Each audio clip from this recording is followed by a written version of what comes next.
and especially Pretty Verghese for helping us to set up this symposium. Today we will have 7 speakers, and the 7 speakers will each talk about 20 minutes, and we have 2.5 hours. The hope is that we'll have some time for people to make public comments about Bosco in the end. And the whole symposium will be recorded, and the idea is to have a recording that we can present to Bosco's wife and his son at some point when he's old enough to see how much we appreciate Bosco. And the other thing I want to mention is that Susana Chung has been trying to put together a collection of Bosco's papers, and she would like to have people to write something. You know, she's passing out papers. If you want to write something about Bosco, she could put that in the collection, in front of the collection, so she can present that to Bosco's family. With that, I'm going to start my own talk about Bosco, and my talk is more about the introduction of Bosco. As we know, Bosco is a vision scientist and cognitive neuroscientist. He used psychophysics, brain imaging, and computational models, and has made a number of contributions in a wide range of topics in vision science and cognitive neuroscience. That includes object and face recognition, reading, spatial navigation, properties of peripheral vision, functional organization of visual cortex. And lately, he's been working a lot on applications of his research to low vision, and he's made extremely good progress on this. So Bosco was actually born in China, in Beijing, in 1965, in the very beginning of the Cultural Revolution. And his Chinese name is Xue Feng, which means learn something from Lei Feng. Lei Feng was a soldier, ordinary soldier in China who died in the 50s in China. And this is writing from Chairman Mao that says, learn something from Lei Feng. And the most famous quote from this person is, serve as a school for the revolution. When I reflect back on Bosco, I really feel like he did that in his life. And this, I want to quote this because I feel like this is part of a reflection of Bosco in many ways. And Bosco moved to Hong Kong in the early 70s. It was actually an unusual event because that was during the height of Cultural Revolution. It was very hard for people in China to have foreign connections, or not to say to move out of China. But the Premier of China made an exception in 1974 to allow some of the Indonesian Chinese to move out of the country. And his family settled in Hong Kong. They didn't go back to Indonesia, but they settled in Hong Kong. And he changed his name. He got, I shouldn't say changed his name. He got a new first name, Bosco. The name actually came from a famous Catholic priest, St. John Bosco. And so St. John Bosco also is a person who actually dedicated his life to betterment and education of street children and juvenile delinquencies and other disadvantaged youth. And his method of teaching is love, is not punishment. And this is another thing I want to talk about Bosco because he showed a lot of love to his students and colleagues. And this name that he took actually also is reflected in his acts. And Bosco is, after he passed away, we knew that he was actually deeply religious. And this is something that we never had a lot of deep conversations about when he was alive. And so Bosco came to the United States in the early 80s, and he got his bachelor's degree in computer science in University of Kansas. And then he went to study computer science in Minnesota. But he got very interested in the work of Gordon and Daniel and Dan. And he did his thesis on ideal observer analysis on object perception. These are some pictures of his early days with Gordon and his colleagues. And this is a slide that I modified from a slide that Gordon gave to me. This shows that Bosco came from the Wong family. And in fact, I add something myself. I'm Georgian myself. Looks like we were actually a family from the in an academic sense. And Gordon said he was my second cousin in this family tree. So after Bosco graduated from Minnesota, he went to work with Heinrich Bürthoff in Max Planck Institute, and he worked on 3D object perception, haptic perception, and scene recognition. Then he worked at NEC, it's not there anymore, but NEC Research Institute with John Olensis and David Jacobs, and he worked mostly on object recognition. And what happened, one of the most significant events that happened was he got married when he was in Germany, and this was a picture from his wedding with his wife, Carissa. This is in 1999. And then Bosco came to USC. In fact, I have a little story to tell you. So I first met Bosco in 1996 when Zili actually hosted a bunch of us, like David Brennard and Huan Xinhua and Dan Kirsten and Bosco and myself. And Bosco was the only graduate student in that group. And we spent a week together. I was really deeply impressed by Bosco. He asked a lot of good questions. He talked about uncertainty in visual perception.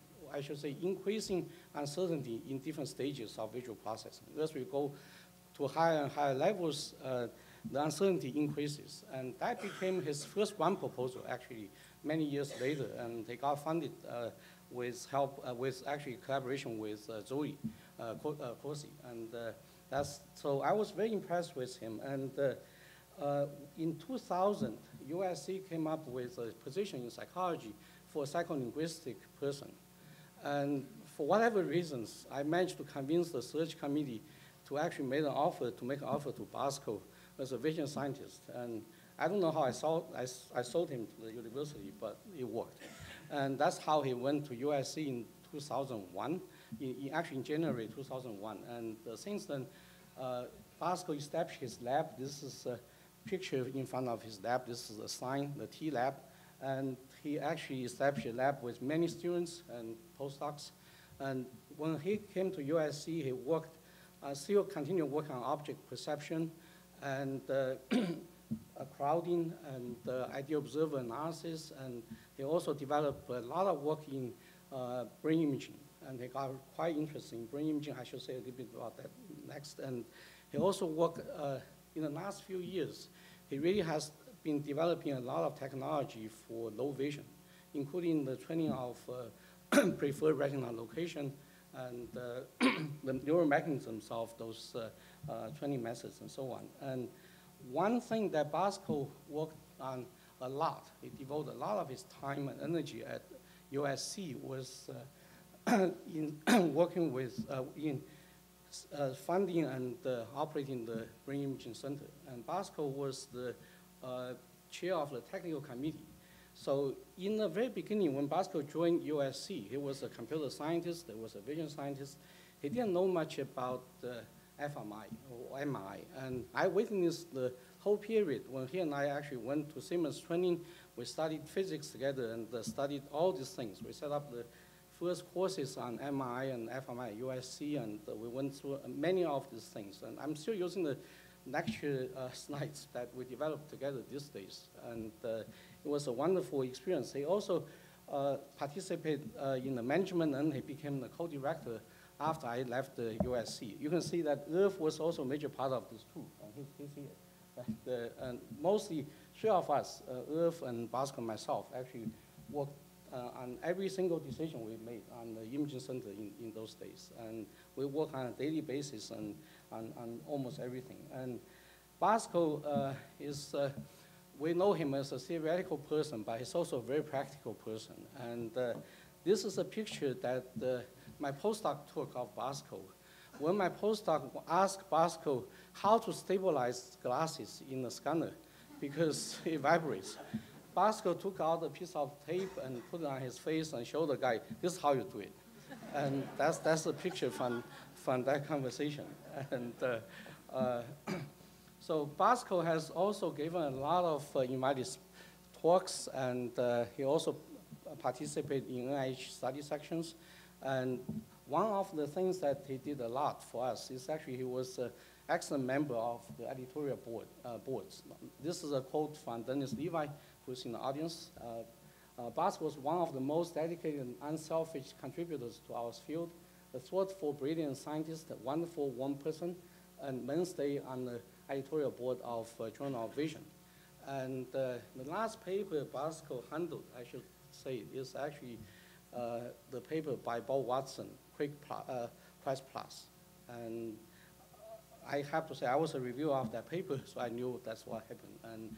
And the paper was accepted the day after Bosco died. So I'm sure he handled it towards the end of that. So in addition to giving presentations in conferences, Bosco actually is a very insightful commentator on, in conferences. And this actually earned him a reputation as a very deep and incisive thinker in both vision and cognitive neuroscience. And this is a part I always try to learn from Bosco. I've never been able to do it because I'm so nervous every time I go to a conference. I can't get up to ask a question.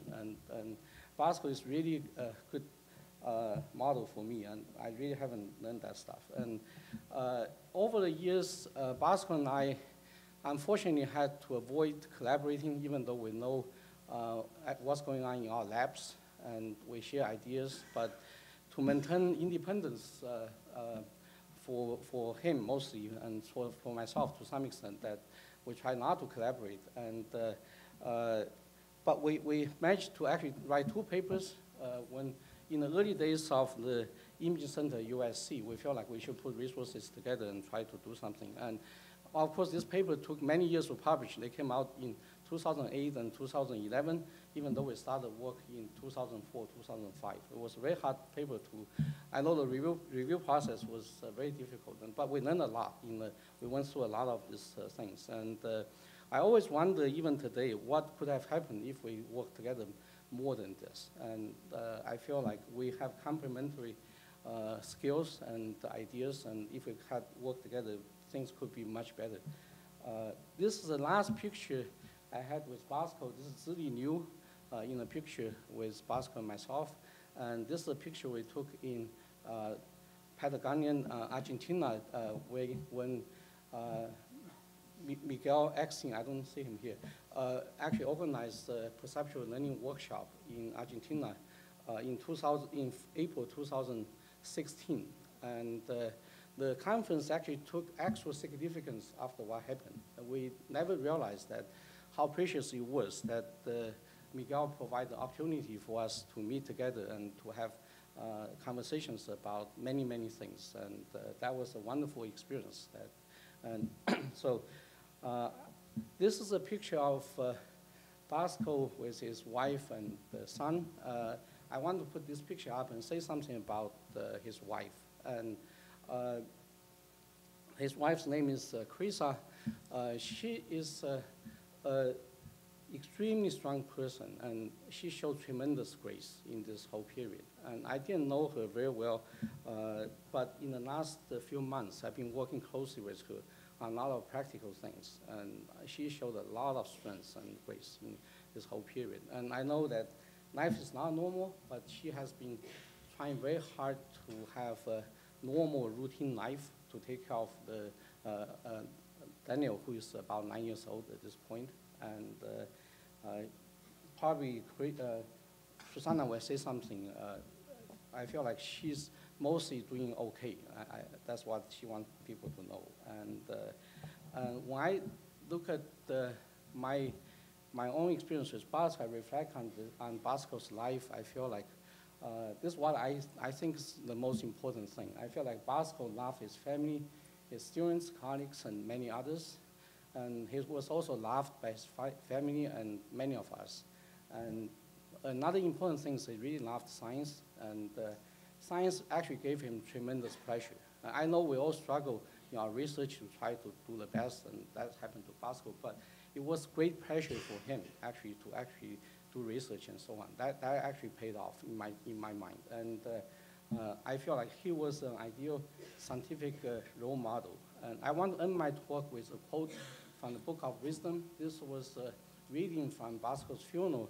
And you can see this is a picture of Bosco's resting place. And the adjustment, though he died early, shall be a rest, for the age that is honorable comes not with the passing of time, nor can it be measured in terms of years. Having become perfect in a short while, he reached the fullness of a long career. Thank you.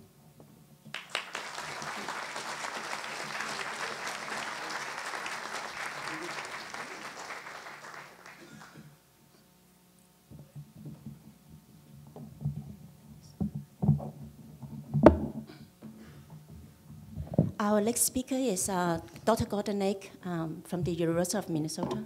And Gordon and Dan Kirsten were the co-chair of Bosco's PhD work. So I'm sure Gordon have a lot of things to say about Bosco's. Great. Good morning. Thanks to Zhong-lin and Susana for putting together this very nice symposium. So Bosco was my PhD student at the University of Minnesota. He was an ideal student, bright, highly motivated, creative, technically sophisticated, very interactive, and with a very warm sense of humor. I probably learned more from Bosco than he learned from me.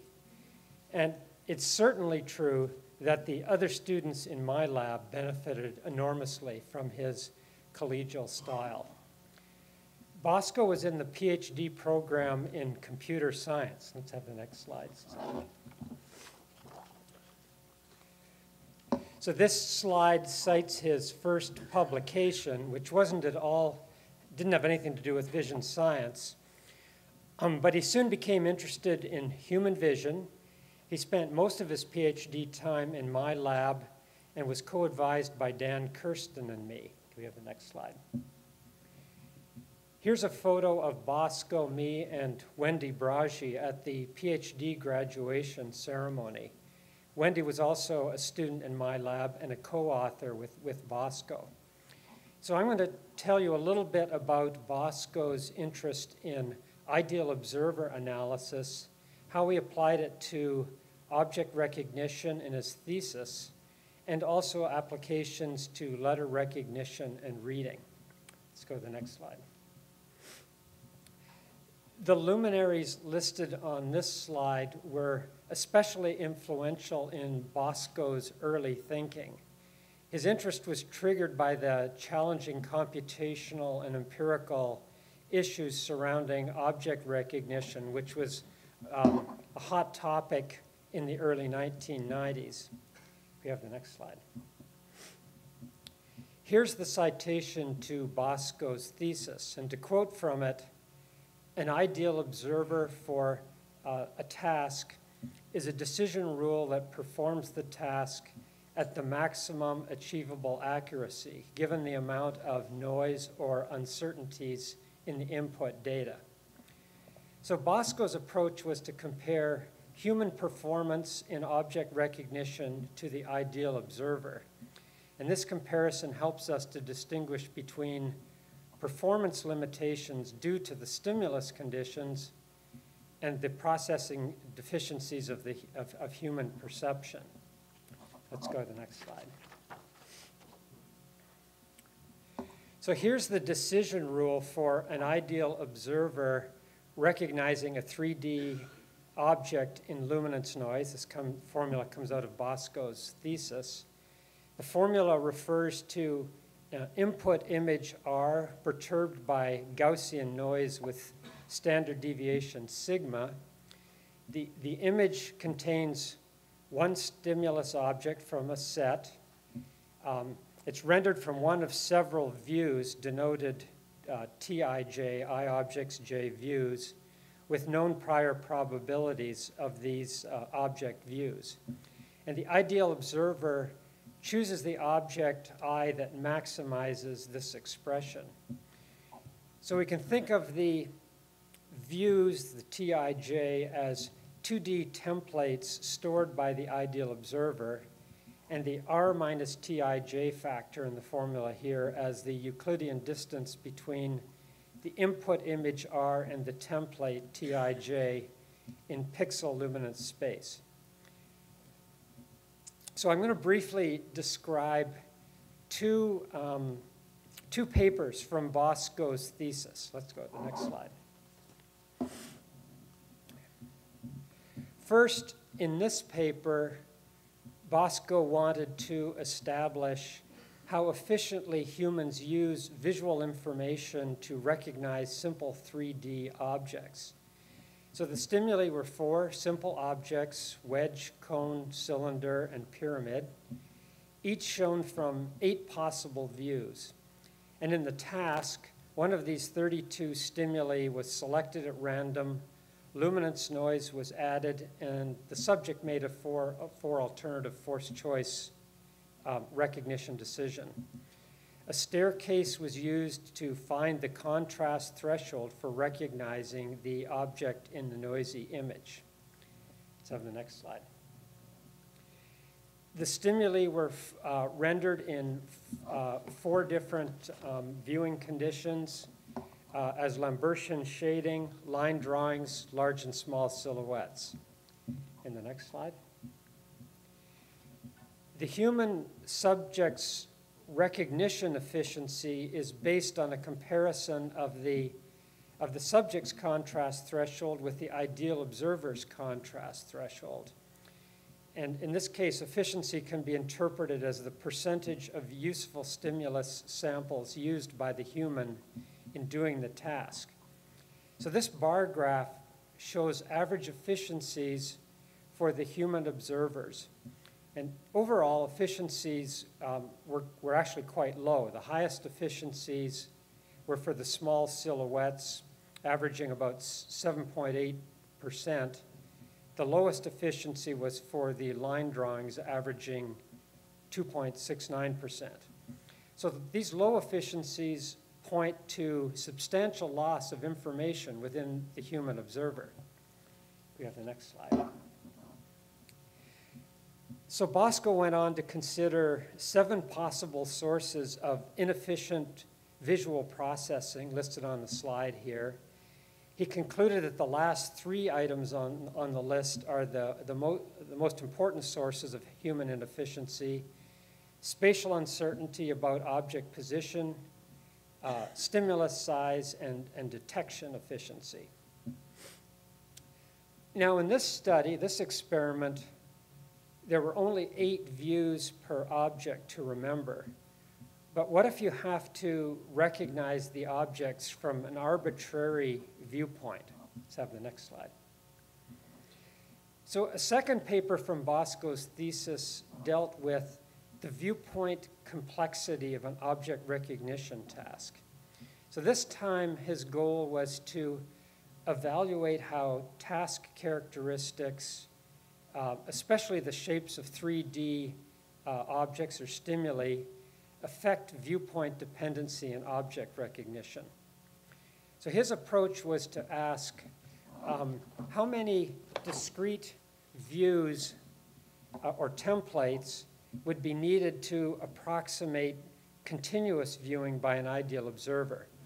And he realized that the answer would depend on both object shape and the set of possible objects. So in the example shown on the slide, there are 3 geometrical objects, and in the graph, the ideal observer's contrast threshold is depicted as signal-to-noise ratio, SNR, on the vertical axis. The x-axis is the number of randomly chosen views per object. And as the number of views rises, confusion between the objects increases, the ideal observer's contrast threshold goes up, but eventually additional object views are so similar that the SNR becomes independent of the number of views, and the curve flattens. And so for this case, it's at about 1,000 views per object. So Bosco defined this critical value as the viewpoint complexity of this object recognition task. So in other words, viewpoint complexity is the number of randomly selected 2D image views needed to approximate continuous viewing. Let's go to the next slide. The bars in this graph show the viewpoint complexities for sets of 3D objects from 6 categories. And these types of objects were popular stimuli at that time in the 90s. So we have the geometric objects, the geons, had a low viewpoint complexity of 700 views per object. The Ps, wires, and also the charm bracelets had very high viewpoint complexities exceeding 25,000. So this means that the geometric objects were inherently more viewpoint invariant than the Ps, wires, and bracelets. The mechanical parts had a complexity of 920, quite similar to the geometrical objects. And the faces had a viewpoint complexity of 3,400, indicating that they were more viewpoint dependent than the geometrical objects, but less viewpoint dependent than the wires, Ps, and bracelets. So Bosco showed that there was qualitative correspondence between viewpoint complexity as measured by these measures and the extent of viewpoint invariance observed in human perceptual tasks. So he argued that viewpoint complexity should be taken into account in interpreting human perception studies. Oops. Let's go to the next slide. So I'm going to turn now to a study Bosco did in collaboration with Susana and me.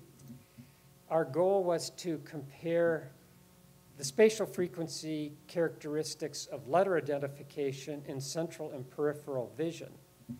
So we measured contrast thresholds for identifying single letters that were spatially bandpass filtered.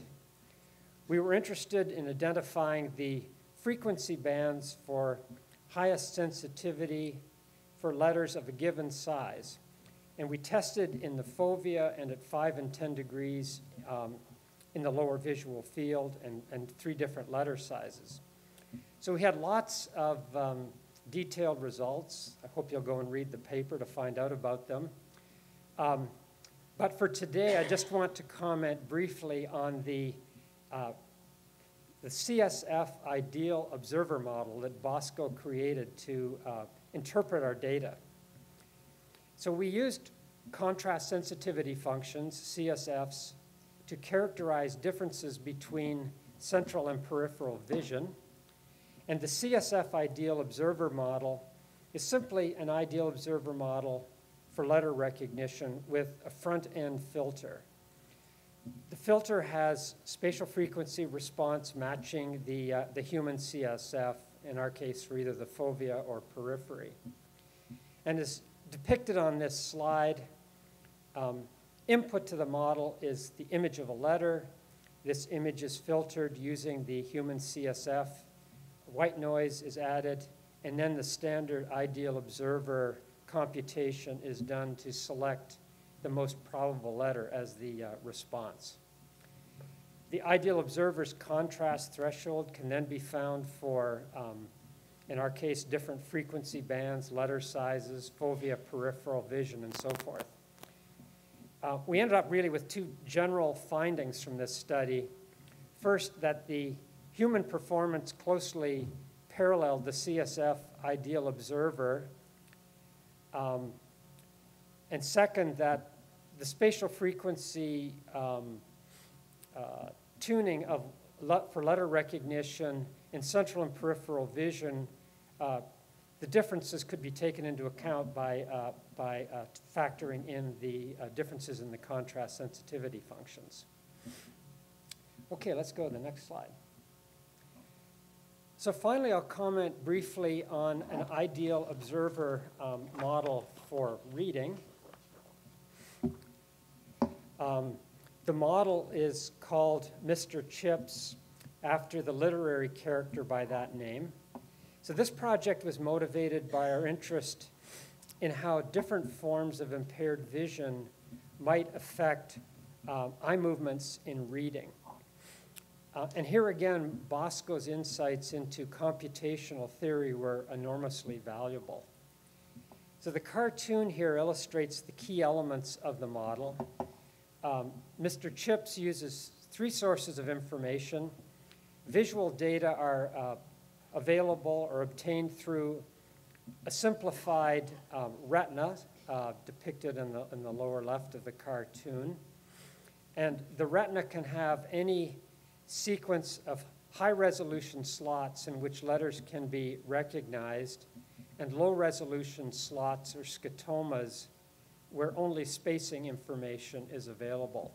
And in the example on the slide here, the letters A, B, O, V can be recognized, and elsewhere in the retina, only the presence or absence of letters can be discerned.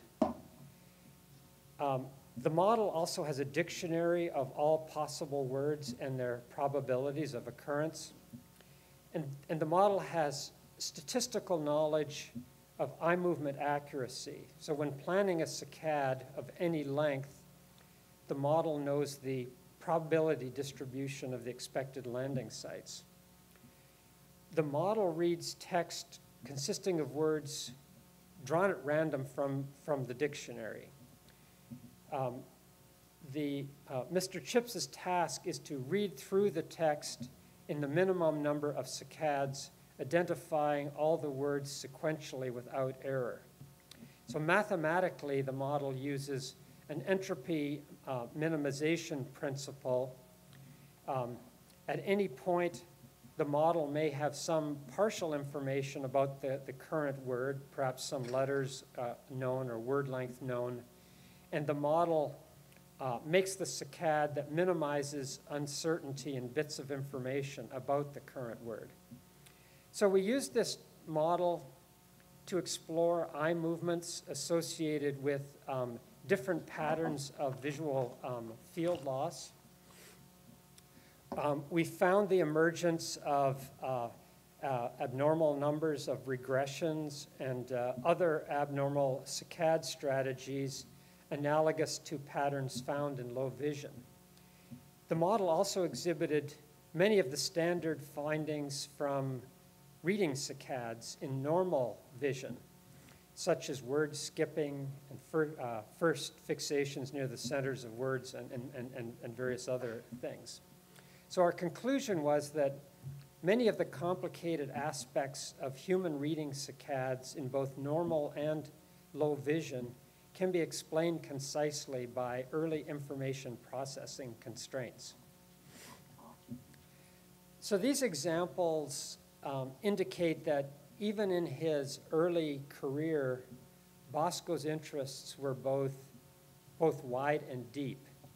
And he generously shared his expertise and computational insights with all of those around him. Can we have the next slide? As we heard from Zhong-lin as well, he was also a devotee of good food, good coffee, and good fellowship. I recall many enjoyable meals and conversations with Bosco and friends. And here's a photo actually from maybe the last time I had dinner with Bosco. This is a group of us had dinner at the Longhua Hotel in Hong Kong, feasting on crispy pigeon. So Bosco was truly an ideal student. He was an ideal colleague and certainly an ideal friend.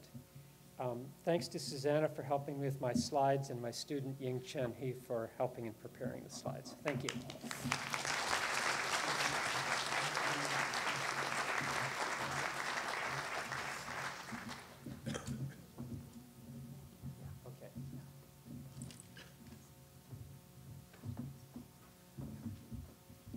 The next speaker is Irving Biederman from USC.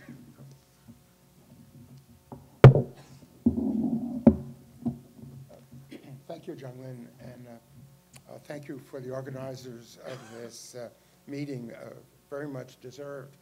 Bosco Tjan was my closest and dearest colleague at USC. when I learned or was involved in his hiring, I was just ecstatic that he was coming to USC. I knew him when I was at the University of Minnesota, where he was a graduate student in computer science. A group of us, myself, Gordon Legge, Al Jonas, and Dan Kirsten, happened to land a Center of Excellence from the Air Force Office of Scientific Research. And I don't know what attracted Bosco to the vision group. He had his early work in computer science certainly wasn't vision, but there he was in the center of everything. I don't remember the origins of this. Also, in preparing this talk, there's something that really stands out about Bosco. It was his extraordinary generosity. And we don't take pictures of that. So I wish I had. I have one only, and it's by association.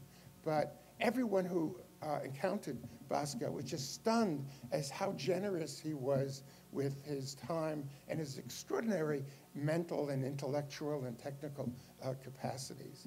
And he was a gift. He was just the greatest gift that USC ever got. This is even in the context of a recent $200 million grant. Given the choice, I'd rather have Bosco.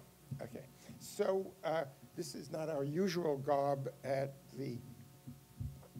USC, but just one sign of Bosco's generosity, it's a rare picture for me, was to attend graduation ceremonies. And even though they're rituals, Bosco was certainly there for students. And at the time, I was head of the undergraduate neuroscience program, so I had to. Bosco, it was by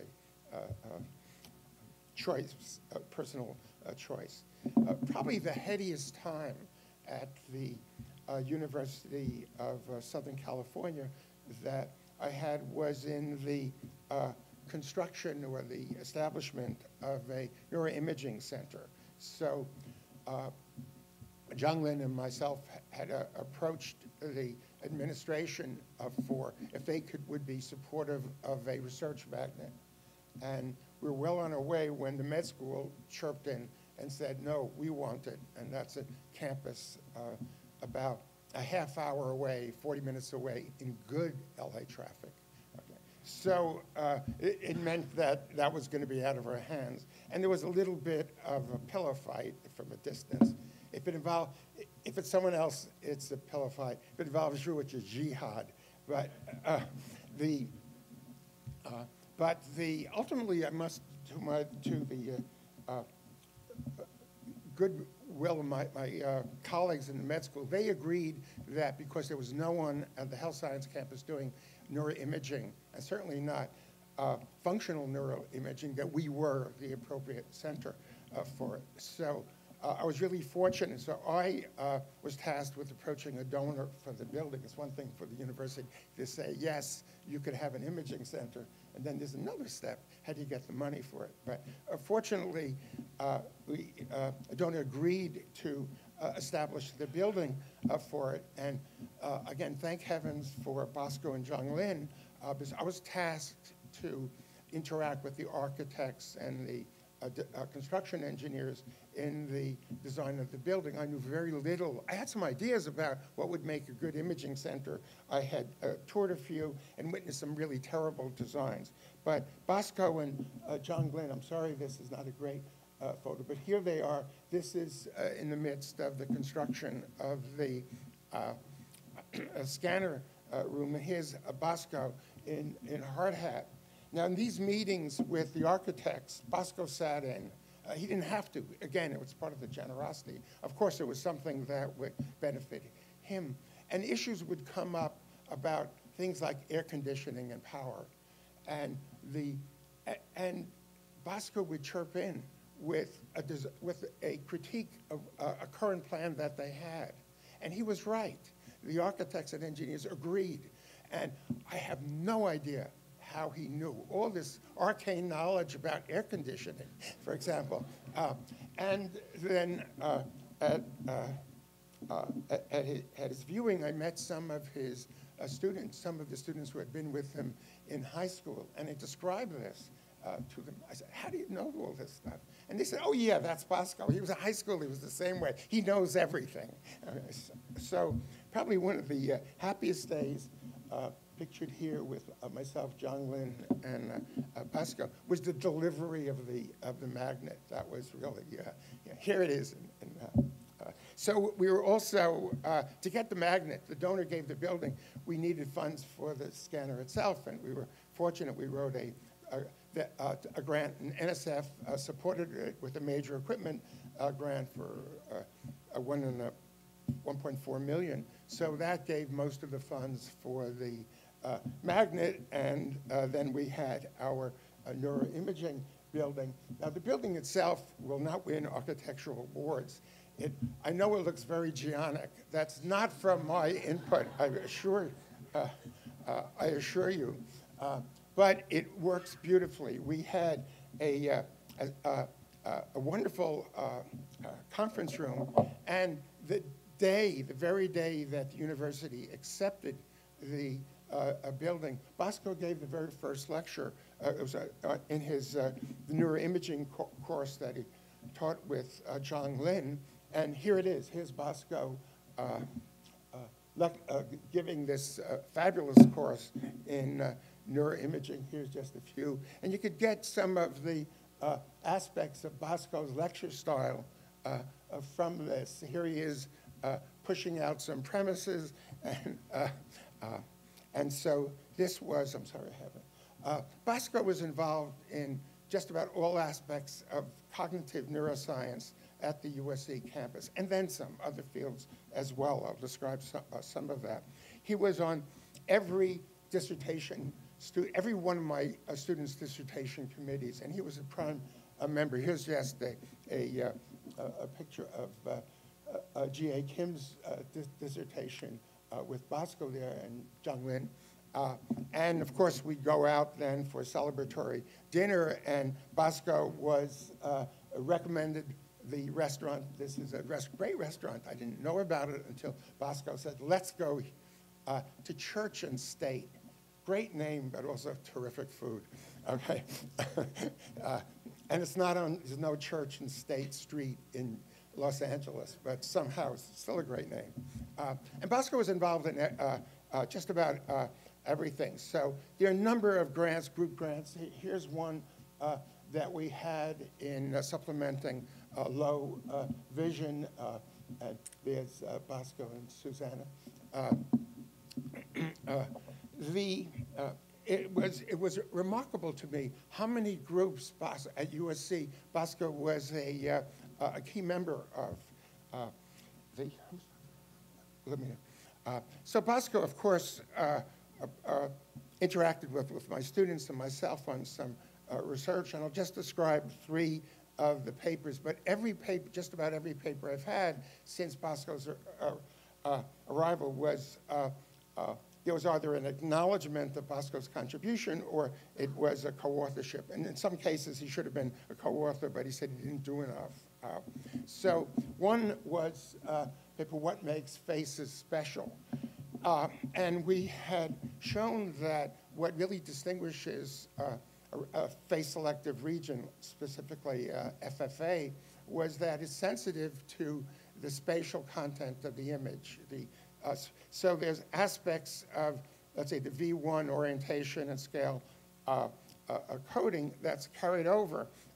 And we wanted to see, would FFA be sensitive to specific combinations of orientation and frequency, whereas objects that also had a 3D, non-face objects that had a 3D spatial, complex objects that had a physical sculpted structure like faces, would they show this sensitivity even if we made people experts at it? By experts, they had 10,000 trials of practice. I was fortunate, the Taekwondo club instructor at USC was in my lab, Marissa Niederhauser, and her students in her lab, 12 of them, agreed to be subjects in this experiment, and it must have been extraordinarily boring. They would learn to discriminate these blobs from blobs that differed almost microscopically from other blobs.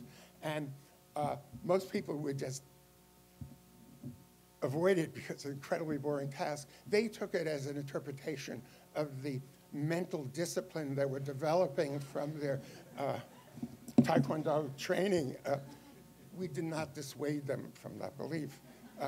So the point of this coding was that we did faces and these blobs. These are harmonics of a sphere, and they were filtered so that each image, we made complementary image. So each image had all scales and all orientations, but the specific combinations differed. So here's a high frequency vertical, it's missing here, but the two orientations on the side are present here, but missing there. And if you put them together, you get back the original face. And the question is FFA sensitive to that if it's faces, but not with blobs? And specifically, the point was if you had extensive training that would make you expert on the blobs, would you show this sensitivity? And the answer is no. So FFA is sensitive. This was a fast adaptation study. And so we had experts and novices both showed a release of adaptation if you change the person who was being filtered or the specific frequency orientation content. If you change that, even if it was the same person, you got a release from adaptation. But if you had if you had a different person, if you had the same person and the same frequency orientation content, then you maintain adaptation. And this was true about both experts and novices. So there was this release from adaptation to the specific spatial content or the person, and that was true in FFA. LOC was not affected at all by this. So it treated these complementary images, faces or blobs, whether you're expert or not, as just being identical, no differential release. A more recent collaboration we had looked at a simple but old problem, or maybe in the lateral occipital complex, that Malik and his collaborators had discovered this region that's sensitive to the differences between intact and scrambled objects. And very nicely, they used Henry Moore sculptures that were unfamiliar to their Israeli subjects and showed that those sculptures gave equivalent activation in LOC. Now, it was very nice, but there was no control for the actual stimulus features. You have pictures of common objects and these sculptures. So what we did was to do a very simple experiment. We had the standard one of an intact versus scrambled object, which you use for the LOC localizer, and then we rearranged the parts, geons, of these objects so that they would be unfamiliar. And the question is, so now we have psychophysical control over the elements, and the question is, would we see a perhaps diminished response, maybe an increased response to these novel objects?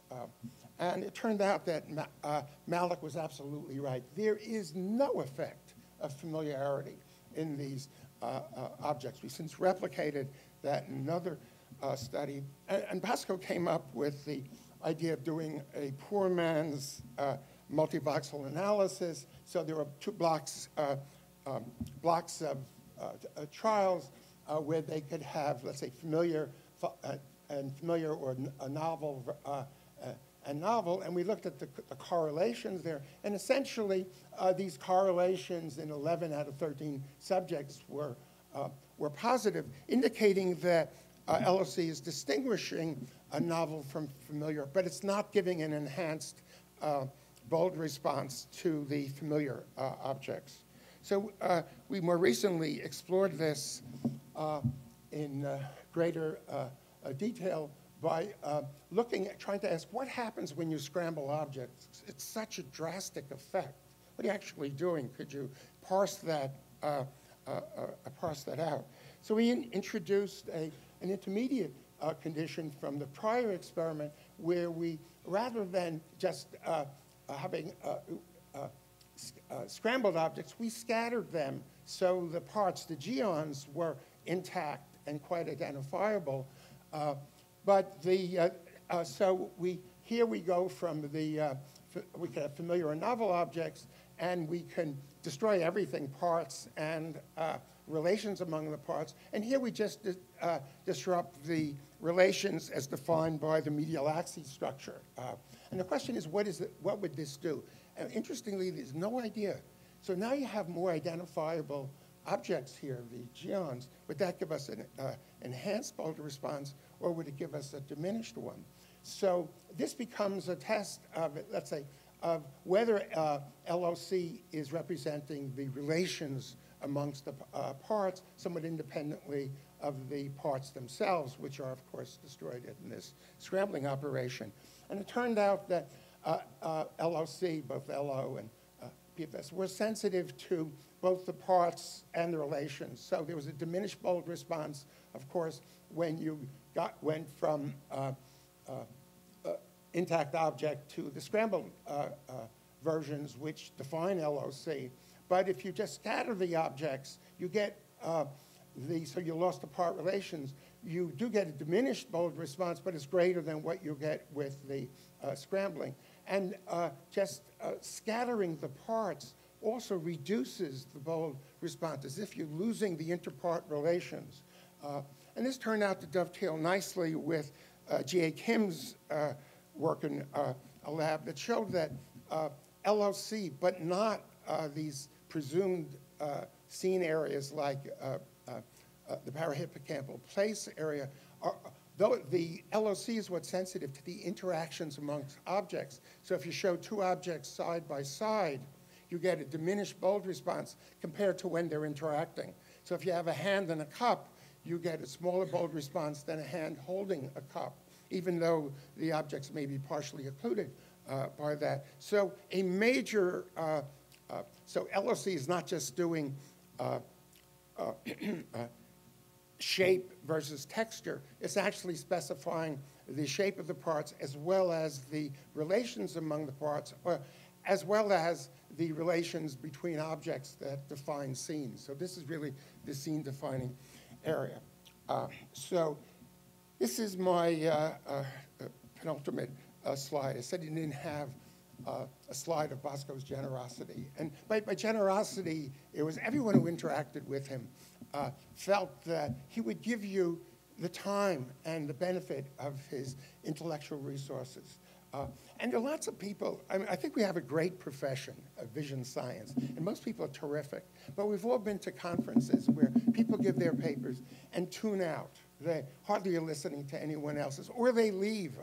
That is, they give their paper, they're invited to Japan, they give their paper, and then go touring, and don't listen to anyone else, anyone else's paper. And Bosco was the exact opposite. And people recognized that early. I remember while he was still in Tübingen, I'd be going to a conference. It had been many decades before I was invited to my first conference in Japan. And there I am, and there's Bosco. And that people right away recognized how contributory he was and how devoted he was to giving his attention and intellect. And it was always done with not only kindness and sensitivity to the other person, and this is what's beautiful. There was never any need for stroking, any response. You didn't have to pay him back in any way. You just felt there's just no obligation expected. Oh, Bosco, you're great. No, it was, he just did it as just, I'm sure it was in his genes, actually. It's not something you train up. And here's just an example. I had a visitor from Germany who was in aesthetics. And I was looking for, and he wanted to meet some people, and Bosco, as was his course, would be volunteer to do it. Many people would say, oh, I'm too busy, then it's not my field. And here's Bosco, here's Helmut later in Bosco's lab, and of course Bosco has been, as had been often remarked, is a foodie and had an espresso machine in his lab. And here, of course, he's given the visitor his special espresso coffee, and they're they're engaged in this intense discussion about visual aesthetics. And again, Bosco just was so generous with his time. He'd take time out to do that. So it's, with his passing, I was not surprised. I was inundated with emails and texts about his passing, people wanting to know from all over the world. It was like an instant outpouring. To know Bosco was to love him. I mean, it was just hard not to. He's just the sweetest guy you could encounter. So USC has set up a Bosco S. Tjan Memorial Award for Research in Vision Science, and it's to endow a prize for student research in vision science. We don't have the specific website link set up, but we'll have it soon. You could get it if you go to the psychology department at USC. So thank you very much.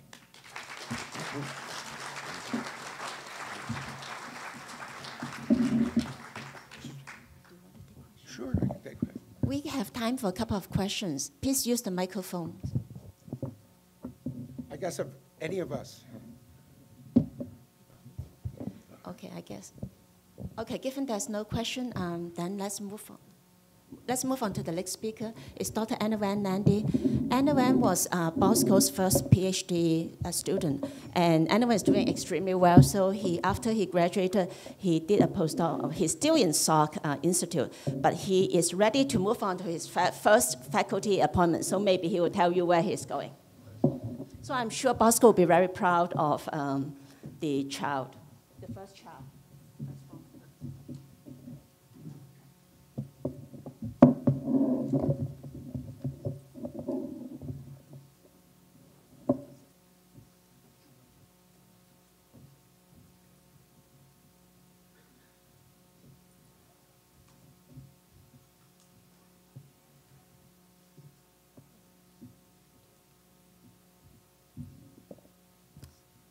Thank you, Zhong-lin and Susana, for inviting me here. It's a great honor. So Bosco was a gem of a human being. He was not only a brilliant scientist, but his generosity knew no bounds. He was my mentor, my academic father, and my friend.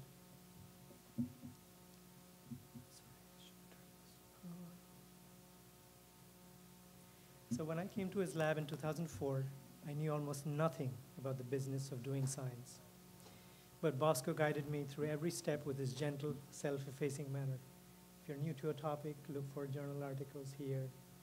Go do PubMed searches every step of the way. Bosco had a deep interest in the study of peripheral vision. Now, why study peripheral vision, you ask? Now, if you fix your gaze at the center of this image, say on this person with the green shirt, only about this region of the image will fall on the central part of your retina. This region is known as the fovea, and this is where we experience sharp, crisp vision. The rest of the image will fall on your peripheral retina. And although we like to think that our vision is crisp everywhere in the visual field, careful measurements show that not to be the case. One of the major deficits in formed vision in the periphery is the phenomenon of visual crowding. So if you fix your gaze at the orange dash sign, you will have no problems in recognizing the letter S on the left side of the screen. But it'll be much harder to make out the middle letter on the right side of the screen when it is flanked by other letters, although the two S's are equidistant from the dash. And this problem will go away if you now shift your gaze to the plus sign, and you will be able to immediately recognize the central letter S. So this area in visual field, in visual space over which flankers or distractors impede the recognition of objects is known as the crowding zone. Now, these crowding zones have characteristic shapes, as is beautifully illustrated here from the elegant study by Alexander Toad and Dennis Levi. These orange polygons represent the crowding zones for targets presented at various locations in the visual field indicated by the asterisks. So you can immediately appreciate two important aspects of these zones. First, they become larger as you go out into the periphery.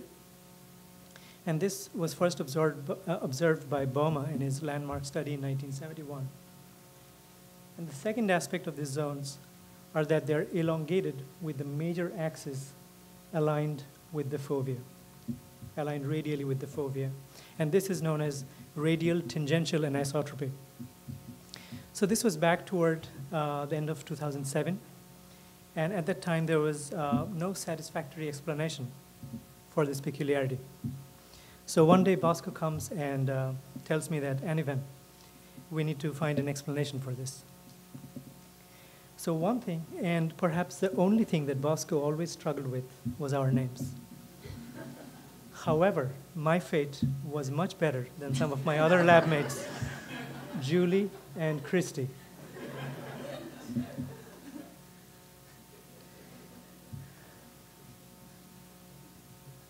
So one thing that is near and dear to our hearts as vision scientists is the fact that vision is a process in which we actively seek out information from the environment. And an important mechanism by which we do this are the rapid eye movements known as saccades that we make several times a second.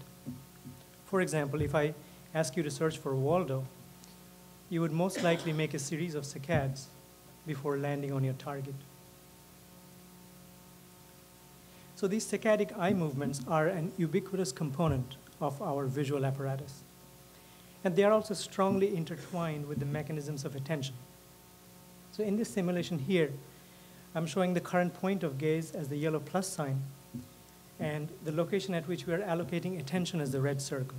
So in cartoon fashion, you can see the shifts in covert attention and subsequent saccades to those locations.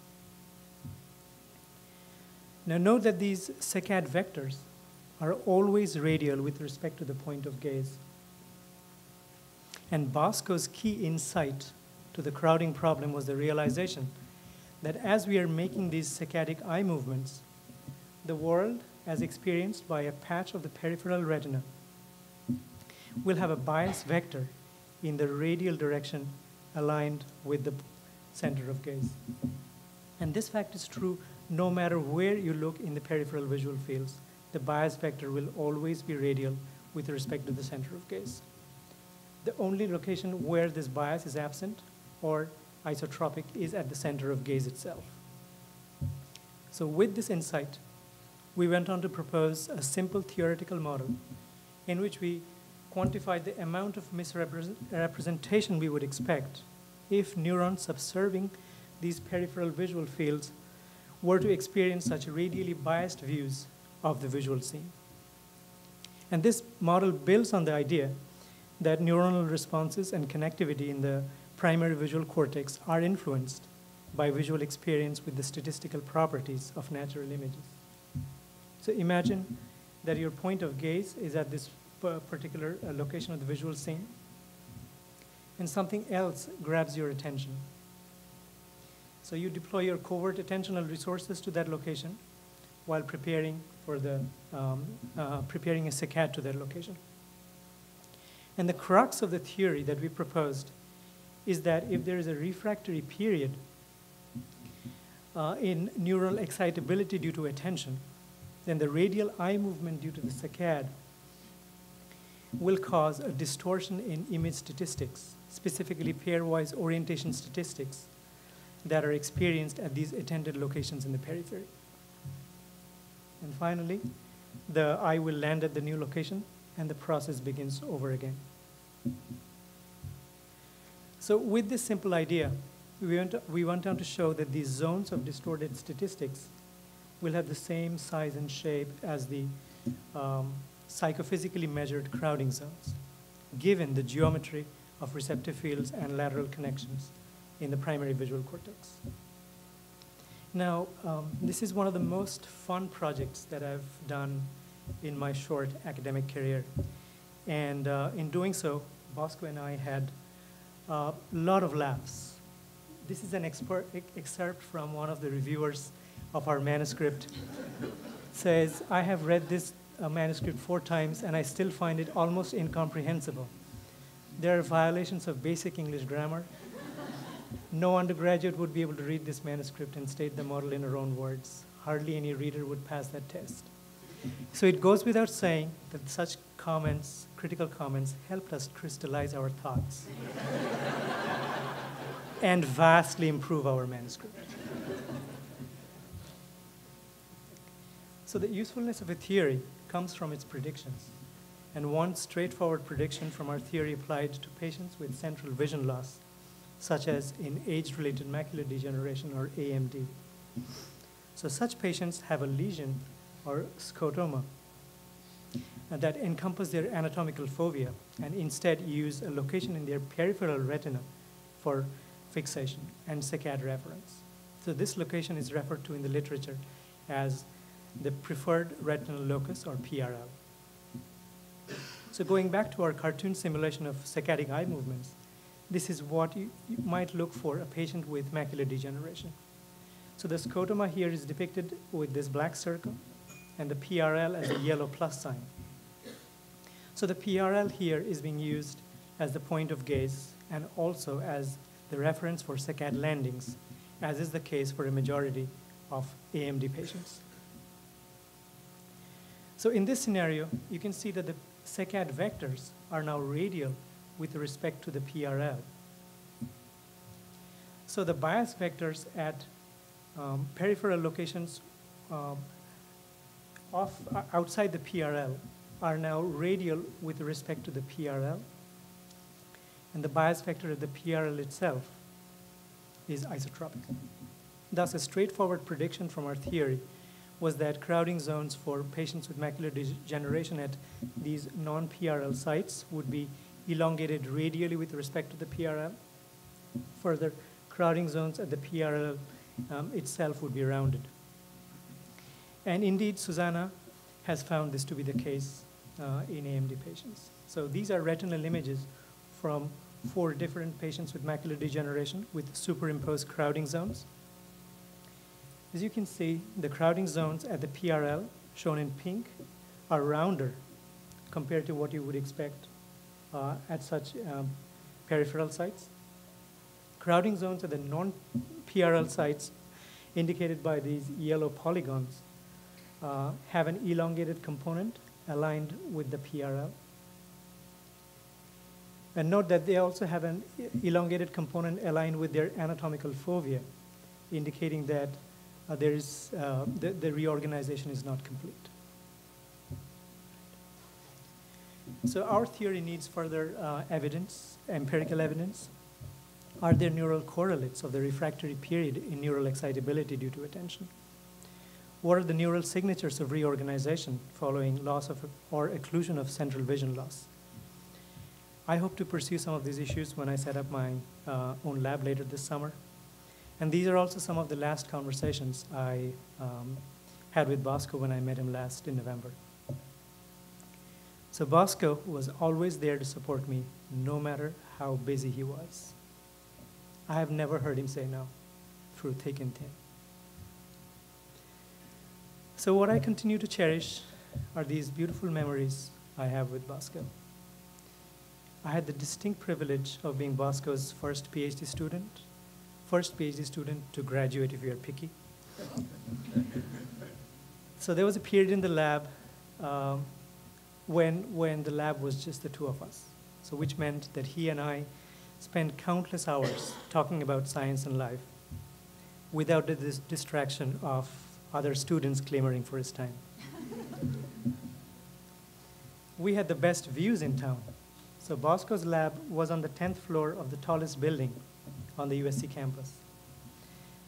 And there would be a short period of time in winter when the smog over LA would disappear, and we could catch a glimpse, sorry, it's not showing well, but we could catch a glimpse of the snow-capped peaks of the San Gabriel Mountains. We have many memorable memories at VSS. This is with Bosco, Gordon, and Gordon's academic family. Bosco at the beach here at VSS. This is one of our many lab dinners. As everybody has mentioned, Bosco was a connoisseur of good food and a great cook himself. This is the day I graduated from the lab. Irv was also on my my dissertation committee. And this is all in the place we very fondly remember as T-Lab. So I'll be forever indebted to Bosco for his inspirations and for his amazing generosity of spirit. And thanks also to my wonderful lab mates in T-Lab. These are some of the people I've worked most closely with. Pingley is now a postdoc in the lab of Doris Chow at Caltech, studying the organization of infratemporal cortex, specifically object and face processing in IT cortex. Rachel, or Christy, who we will hear from next, is now a postdoc in the lab of Scott Murray at UW. She is using fMRIs to study sensory processing in autism spectrum disorder. She's also examining how attentional modulation of the early visual cortical response to contrast differs for central and peripheral vision. Mi-young was a postdoc with Bosco and is also Bosco's academic sibling, having done her PhD with Gordon. She has her own lab at the University of Alabama and has done and continues to do some very elegant work investigating the nature of PRL formation upon artificial loss of central vision. Mi-young is also the creator of these beautiful t-shirts. She designed these herself. And Julian was a postdoc in the lab and is now a professional kickboxer. So I would like to end with a toast to Bosco's love for espresso. In his own words, espresso is better than coffee, is better than H2O, is better than instant coffee. Thank you.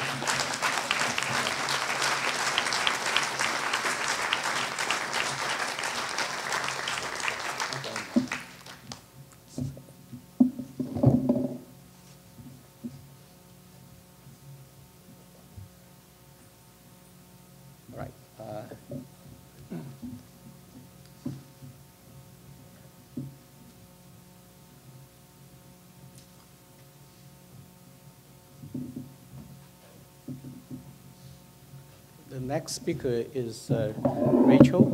She was Bosco's graduate student, as Anirvan has introduced. She's now working at University of Washington.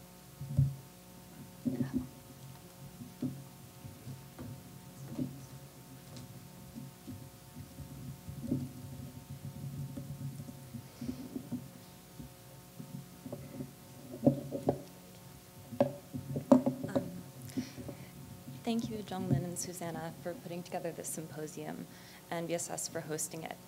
And I'd also like to thank all of the members of Bosco's lab at USC and the Vision and Cognition group at University of Washington, especially Scott, Ione, and Kelly, for all of their help and support. The first time I presented this work was at another VSS, and when I was submitting the abstract, Bosco kind of half-jokingly prodded me to request a talk rather than a poster, and of course I resisted and didn't do it. This was a usual argument between us, and I think it's pretty representative of our relationship. Bosco would gently nudge me to do things that were hard but ultimately good for me. I'm going to talk more about Bosco as an advisor at the end of my talk. As you've probably realized from the previous talks, Bosco had really diverse interests. He was interested in how everything worked, from the lab espresso maker, which you see he would fix himself, to the human visual system, to fMRI. And Bosco wasn't just interested in using fMRI as a tool, but in really understanding what fMRI is measuring. And one beautiful example of this is his paper with Pingley Bao, where they used the achiasmatic visual system to examine the relationship between neural activity and build fMRI signal. Another example is this project that we worked on together while I was a graduate student in his lab. The problem with fMRI is that it's not a direct measure of neural activity, and we don't really know what part of the measurement reflects the neural phenomenon that we're actually trying to study when we run an experiment. And Bosco realized that this can really impact how we interpret the results of our experiments. So he wanted to move towards being able to disentangle neuronal and non-neuronal contributions to bold measurements. Our approach to this was to model all of the stuff that we're not interested in fMRI but know something about, and omit the things that we want to learn about through our experiments, like receptive fields, feedback, and inhibition. And then we can compare an analysis of the output of our model to the same analysis of our data and estimate the neuronal contribution to our results from what's left. And since our other projects together looked at early cortical visual processing, we developed this model for V1. Here's what some typical fMRI data looks like on the V1 cortical surface. So you see as the ring stimulus expands, there's an increase in bold activity starting at the foveal representation and moving out toward the periphery. And the activity is blurred on the cortical surface, and there's also a delay in the response from when the stimulus appears at the preferred visual location of a particular cortical location. So this response is determined partly by the retinotopic organization and cortical magnification of the fovea in V1. That explains the overall pattern of activity. But the activity is delayed in time and blurred in space because we're seeing the neural activity only through the evoked hemodynamic response in the vasculature, which is slow and spread out. And along with the signal related to the evoked neural activity, there's spatiotemporally correlated noise. And then, of course, there are the things that we're usually interested in, actually learning about through our experiment, like neuronal receptive fields, inhibition, and intercortical connections. So to get at the things we're interested in, we model the things that we aren't, so everything except for these neuronal factors. So the model that we created has no neuronal receptive fields, no inhibition, and no intercortical connections. I'm going to refer to this as a non-neuronal model. And when I talk about non-neuronal, I'm still including the idea of retinotopy and cortical magnification, so these kind of more large-scale organizations, but not the other factors I mentioned. And here's what a simulation from the model looks like. So you see that even without these factors, it's surprisingly similar to the data. So the general organization of V1, hemodynamics, and noise determine much of what we're measuring with fMRI. So I'll start by describing how we account for these factors in our model, and then I'll show you how well the model predicts what we actually measure with fMRI. And then finally, I'll talk about some possible applications of the model to better understand the results of our fMRI experiments.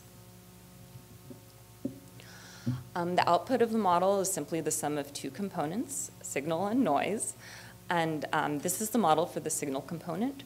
So it takes in a stimulus, and then it takes into account the subject's eye movements, which cause a jittering of the position of the stimulus on the retina. And the resulting image at each point in time is then projected onto a representation of the cortical surface using retinotopic mapping. And then a time course is generated for each cortical position, and to do this, we use the balloon model from Buxton and colleagues, and this captures the temporal features and nonlinearities of the vascular response. The cortical image at each time point is then smoothed with Gaussian to match the spatial point spread of the bold response. And then we multiply the response at each position by a factor that represents how much signal is generated at each cortical location, given the same amount of visual stimulation. And we do this because we notice that this varies, and we think that's because of differences in the structure of the vasculature. We're calling this responsiveness. So then the output of the signal model is a spatiotemporal response consisting of a time course for each cortical position. Now for the noise, whenever you fit a model of the stimulus-driven response to bold data, and in this case we're using a general linear model, which is pretty standard, you end up with a residual of the fit at each cortical position, and the residuals are correlated in both space and time. And these residuals are what I'm calling noise because they're not related to the task. So to get something that looks like these residuals in our simulation, we impose the observed spatiotemporal correlation structure on white noise. In our real data, we observe that this noise scales with the signal, so we impose the scaling on our spatiotemporally correlated noise. And there are a lot of different possible models we could use for signal-dependent scaling. So we could assume that the variance of the noise changes moment by moment, depending on the signal strength. But for now, I'm just making the simplifying assumption that the variance of the noise is linearly related to the signal variance over the course of the experiment. We can then add this resulting noise to the signal to get our simulated bold response. Okay, so what part of the bold measurement is actually accounted for by this simple model? It's the fact that each voxel responds most strongly to a specific retinal location. It's signal from the vasculature, eye movement, physiological noise, and scanner noise, but none of the interesting stuff like receptive fields or inhibition or interactions between neurons in different cortical areas. So now we can use this non-neuronal model to try to predict an individual subject's data, like the movie that I showed you at the beginning of the talk, or we can create a collection of virtual subjects and then try to predict group data. But before we can use the model, we need to calibrate it using a set of real data so we can determine our parameters. We separate signal and noise in the real data by fitting a general linear model, and we call the variance in the data explained by the simulation protocol signal and the residual of the model fit noise. And we determine the spatiotemporal correlation structure of this noise during calibration because remember, we need to impose it in our simulation. And we also determine the baseline noise and a scaling factor that relates the signal and noise variance. And then we determine the responsiveness for each voxel that results in the signal to noise being the same for the model and the data. And we quantify signal to noise as the variance of the signal divided by the variance of the noise. And here I'm showing you a simulation of the data used to calibrate the model alongside the data. This is just one voxel and one subject. And the measured time course for the voxel is shown in blue, and the simulation is shown in red. And this is the simulated noise and signal combined. So during calibration, we've matched the SNR for this voxel, but we haven't explicitly matched the signal strength or the noise time course. But we do end up with a similar amount of signal in the simulation and the data. Here are two other example voxels, and the simulation and the data also look fairly similar. And you see that voxels that are more dominated by noise in the data are also noisier in the simulation. So we can also compare the residuals from fitting a GLM, general linear model, of the stimulus-driven response to the data and the simulation, which is, again, what we're calling noise. And the noise is qualitatively similar for the data and the simulation. So this was just one subject, but we can look at all of the voxels and all of our subjects and compare signal to noise histograms. We did the experiment with 10 subjects. In this bar graph, each subject is represented by a different color. And because we've matched the SNR for each voxel for each subject, we expect the SNR histograms to look very similar, which they do. Now here I'm showing separate histograms for the signal and the noise variance after fitting the GLM. And again, we didn't explicitly match signal or noise variance, but their histograms are also very similar for the data and the simulation. Okay, so we were able to fit our model to one experiment, but you might not expect the calibrated model to generalize to another experiment since it has no neurons. And if you have a different experiment and a different stimulus, you might have differences in neuronal interactions and other things that we don't capture. So we took the model calibrated with the ring stimulus, and we used it to predict responses to a rotating wedge stimulus. And it still did a fairly good job. And it's surprising and maybe a little disquieting that the simple model that has no receptive fields and no neuronal interactions produces a simulation that's pretty well matched to the new data set. But then again, wedges and rings have similar properties. These are both large stimuli that are sweeping across the screen. So maybe the neuronal responses generated are sufficiently similar that the model can generalize from rings to wedges. So to challenge the model, we can look at another experiment that's more different. And in this experiment, we presented letters for 200 milliseconds every second at 5 degrees in the periphery. So now we've gone from a continuous large stimulus to a relatively small, briefly presented one. And now you see that the prediction is not as close. It's still surprisingly good, but there's obviously going to be differences in the properties of the neuronal responses in the two experiments that we don't capture with the model. The SNR is similar, but in the data there's more signal and also more noise. And this could be due to differences in the stimulus timing or feedback from higher cortical areas because the task is different between the two experiments, or other differences in neuronal interactions between experiments that we aren't modeling. But what this model allows us to do is to separate the parts of the response likely to be driven by neuronal versus non-neuronal components. So it does look like a large part of our data, but not everything, can be explained by the non-neuronal model. But what exactly is the contribution of the omitted neuronal factors to what we measure with fMRI? Well, we can use our model to try to answer this question. So if we run an analysis on real data, we get the contributions from neuronal and non-neuronal factors to the results, because we obviously can't isolate them. But if we run the same analysis on our simulated data, we get the non-neuronal contribution to the results. And then the discrepancy between the two should reflect the neuronal contribution. So as an example, we use this method to try to estimate the neuronal contribution to population receptive field measurements with fMRI. And this is a classic example of a measurement that's affected by neuronal and non-neuronal factors. And there's also plenty of electrophysiology data from primates measuring purely neuronal receptive fields, which we can then compare our fMRI measurements.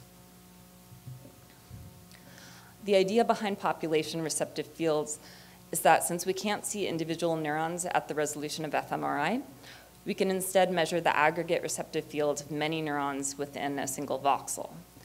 So the PRF will be dependent on the preferred position and spatial extent of all the underlying receptive fields of the neurons within a voxel. And so this technique provides an indirect way of measuring aggregate receptive fields in human subjects. And it's been shown that like neuronal receptive fields, the standard deviation of voxel population receptive fields increases approximately linearly with the preferred eccentricity of the voxel. But now, since fMRI is being used for the measurement, the PRF measurement should be affected also by non-neuronal factors.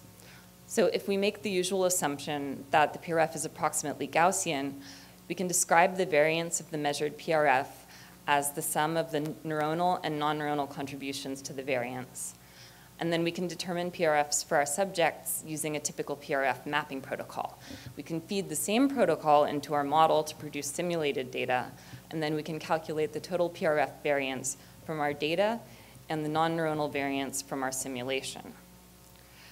And the relative importance of neuronal and non-neuronal components to the PRF measurement hasn't been well characterized, but it's important because we are not interested in the non-neuronal contribution. We're interested in the actual neuronal receptive fields. And here's what the standard deviation of the PRF looks like as a function of eccentricity for 3 subjects' data and for their non-neuronal simulations. And you can see that the functions are pretty similar. The increase in PRF size with eccentricity in the simulation is due to an interplay between the cortical magnification and the spatial smoothing we do to match the point spread function. So that's expected, but it is interesting that the model predicts a slope that's similar to that for the real data. There's an important caveat here, which is that our estimation of PRF sizes for the simulation is only as good as our model, and obviously our model is not perfect. So we're not saying that there's no neuronal component to the PRF size that we measure with fMRI, but we also don't think that our model is totally unreasonable. So this means that at least for our analysis of R3T data, cortical organization, vascular effects, and noise have a very strong effect on the population receptive field sizes. And the contribution of neuronal receptive field sizes to what we measure may be relatively small. So to sum up the science portion, we developed the simple model of non-neuronal contributions to bold signal, in order to move toward being able to separate neuronal and non-neuronal contributions to fMRI measurements. And I've shown you this one example of how it could be used to estimate the non-neuronal contribution to PRF measurements. But we think that there are other possible uses for this, like for determining how properties that vary across cortical areas, like cortical magnification, could impact the power of multivoxel pattern analysis and possibly explain unexpected null results. And lastly, it could be used to simulate differences in gaze stability or hemodynamics in patients to see how these factors might contribute to differences in bold measurements between clinical and control populations. I really had fun working on this project with Bosco and working with Bosco in general. He really knew how to be a mentor and a supervisor, but to still connect with us as colleagues and friends. He was always joking around with us, and one of the things he liked to joke about with me was my vegetarianism versus his pride in being a carnivore. He said he liked vegetables too much, so he wouldn't eat them. But he would still have lab dinners at a vegetarian restaurant to make sure that I and any other vegetarians in the group would have something to eat. And one 4th of July, he brought a huge amount of takeout from a vegetarian Chinese restaurant we used to go to, and he hosted a party to watch fireworks from our 10th floor lab. And at first, we all thought that he was just kind of trying to trick us into coming into the lab and to work on the holiday. But when he showed up with his family and friends, we realized that he just wanted to include us, and that was really touching. He was an incredibly supportive advisor. When I was feeling discouraged, as you know, you sometimes do during a PhD, Bosco tried to encourage me and tell me that I could do it. And once when the usual encouragement wasn't working, he said, "You're good at this. Don't worry, I don't think you're Einstein or anything. I saved that for myself." And if someone else had said this, I might have thought, what a jerk. But if you knew Bosco, you know that he was extremely humble, and this was his self-deprecating sense of humor. I think it was his way of saying, if I did this, you can too. And it made me laugh. Bosco was always making me laugh. Another thing we liked to joke about was gender difference studies. He knew that I hate them, so he would make sure that I got the flyer if there was a gender differences talk happening in the psych department. But he also knew when to be serious about things like that. There have been many times when, as only female in the room, I felt either ignored or singled out. But Bosco never made me feel that way. He treated me as an equal, and I don't mean to say that he treated everyone exactly the same. He tried to understand us all as individuals. He never condescended to me, and if anything, he optimistically assumed that everyone was as brilliant as he was and understood more than we actually did. And like you've heard from everyone else, he just had a basic generosity when it came to people. Though he was already overloaded with service commitments to the university and grant reviews, he always had time for me. And he actually always had time for anyone who sought his help. He was constantly helping students taking his courses outside of class and working on getting the MRI system set up for other faculty's experiments. Now as a postdoc, I realize how much Bosco taught me. Besides things like how to design and analyze an fMRI experiment, Bosco taught us to question our assumptions and results relentlessly, as he did. He reminded us to think about both the details and the larger picture, as he was able to do. And most importantly, he taught us to align our figures with pixel precision. Though we still had a weekly Skype meeting, the last time I saw Bosco was at SFN, and that was the happiest I think I've ever seen him. He'd recently gotten a grant and started a new project, and he was on top of the world. He threw a big party for current and former lab members and seemed to really take joy in seeing all of us together having fun. I miss Bosco, and I'll miss seeing him at VSS this year, but I'm really glad for this chance for us all to remember his brilliance, wit, and generosity. Thank you.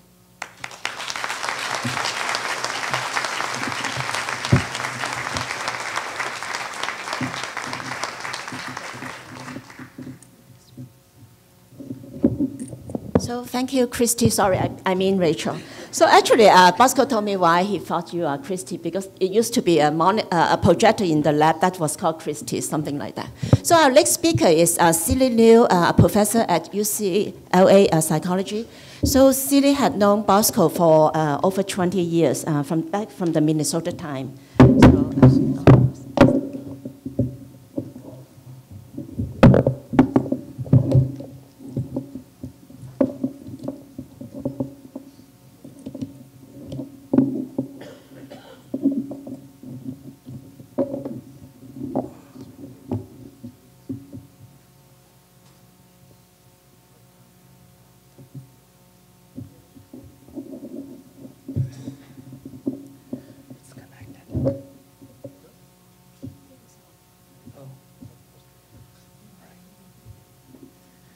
Good morning, everyone.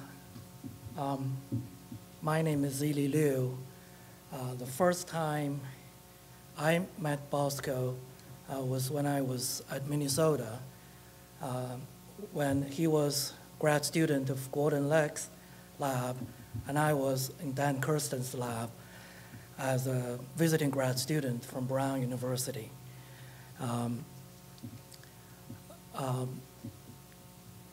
Then in 1997, as a postdoc in New Jersey, NEC Research Institute, I was kindly supported by my institute to visit him in Tübingen, where he was a postdoc with Heinrich Büthoff, and I started my first research project with him. In 1998, he came to the NEC Research Institute as Zhong-lin initially introduced, taking over my post, my office, and I was taking a job at Rutgers.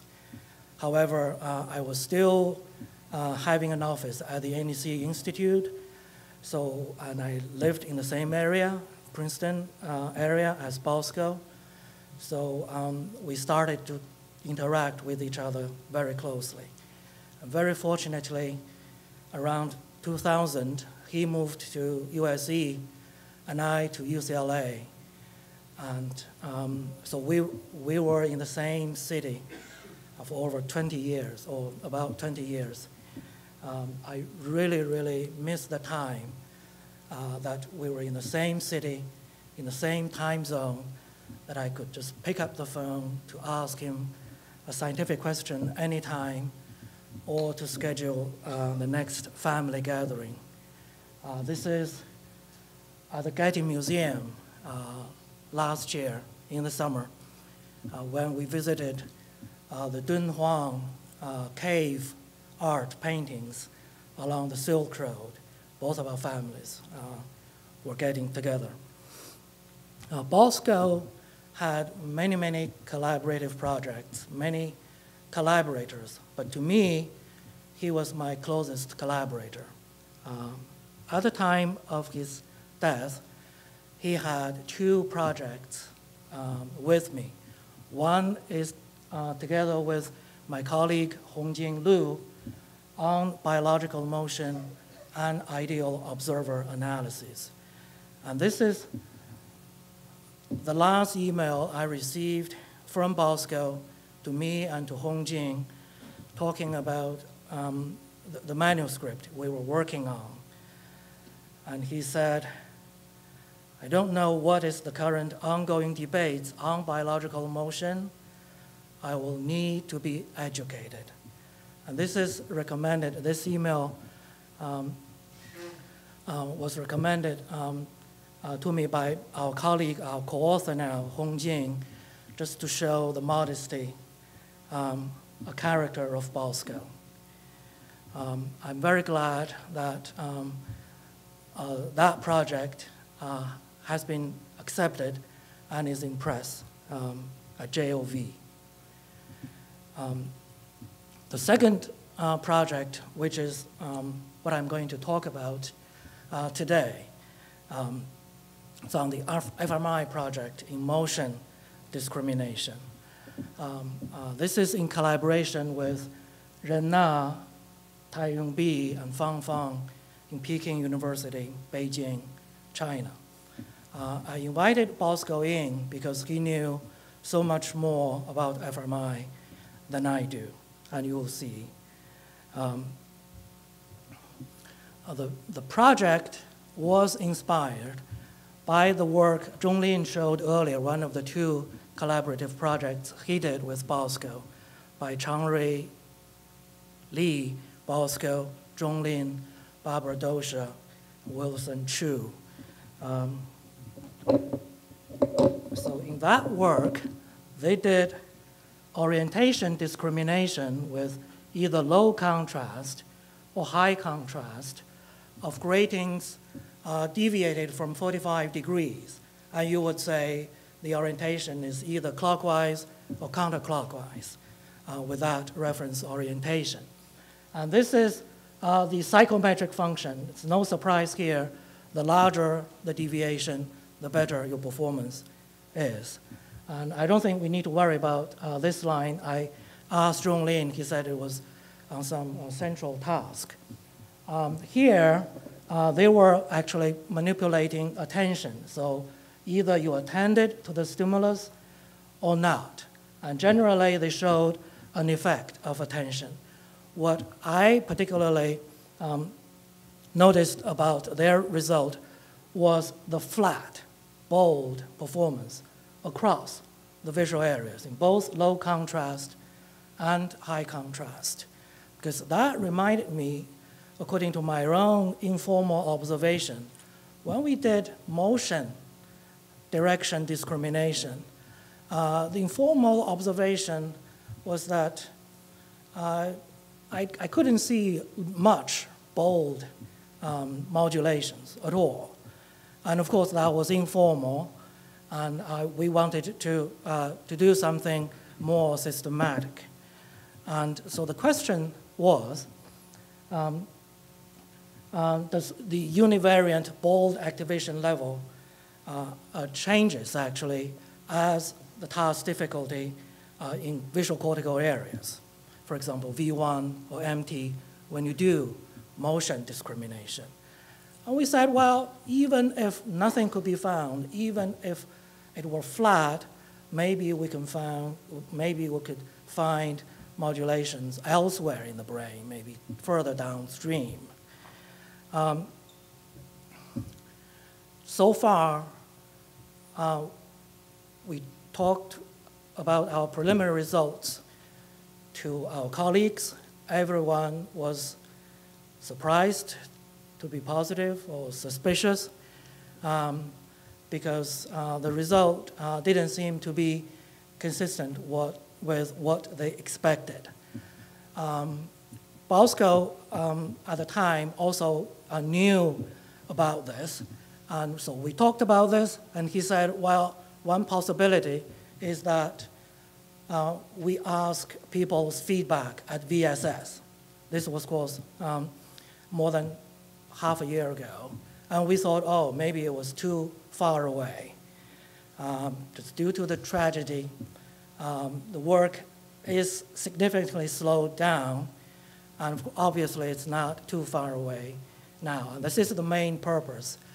I wish, at the time, we all assumed that Bosco, being the expert, will be asking the questions around to get feedback. But now I had to do this. But the hope is we could finish this for Bosco. So let me tell you the task, which was really straightforward. If you are an experimental subject, you're shown with a reference static fixation with an orientation as the reference orientation. Then you're presented with random dot motion stimuli with 100% coherence. And you, as a subject, you need to say whether the motion direction is clockwise or counterclockwise with respect to the reference. So this is just one trial. We did two, let me mention this. The reference orientation was randomized from one trial to the next, just in case there is any adaptation effect. So the reference is changing from one orientation to the next, from trial to trial. We did, within subject, two designs. I mentioned here, the blocked design and the event-related design. We ran one experiment with the angular offset being 3 degrees, 9, and 15 degrees, thinking it will be sufficient. However, when we didn't get the results we were hoping for, we ran another experiment with 10 new subjects, now adding the fourth angular offset, 80 degrees, trivially easy, that we thought that'll do it. So, but otherwise, the two experiments very similar to each other. And for this purpose, and for the time constraint, I'll just pretty much talk about the two experiment data together. And of course, obviously, the first thing we worried about was bad data, noisy data, or even worse, bad data analysis, poor experimental design or analysis methods. It's still possible. That's why I'm here to tell you what we did. So the first thing, we checked the behavioral performance. This is accuracy in the first experiment. Yeah, in the two designs. Seemed to be reasonable, monotonically increasing as the angular offset was increasing. I hope that was experiment 1, yes. And the other thing we did was, given that it was within subject design, we could check the consistency within subjects between the two designs of the block design and the event-related design. The correlation seemed to be sensible, seemed to be not completely random. So there's some, at least, consistency there within the data. However, when we looked at the univariate bold response, this is from experiment 1. So we have 3 levels of angular offset across these visual areas, V1, V2, MT, and so on. Practically, the functions were flat. Couldn't find actually any hint of modulation, because we expected that, oh, now you have higher demand. It's only 3 degrees off. Maybe you have to try harder. Maybe as a result, somewhere the bold is getting higher. We didn't find that. This is the event. Oh, the previous one was the block design data. This is the event-related design. The time courses pretty much overlapping with each other across the different angular deviations. I'm going through quickly. Experiment 2, even though with the added 80 degrees at the right, didn't seem to give us anything close to what we were looking for. This is the event-related data. Well, so that was the first thing we checked. Then we say, well, maybe if not in the ventral visual areas, where we had our localizers, maybe elsewhere, down the stream, maybe frontal area, maybe somewhere, we could find this monotonic response as a function of the angle or the difficulty. We tried a number of analyses. I'm not able to cover all in detail, but let me just show you some analysis results to give you an idea.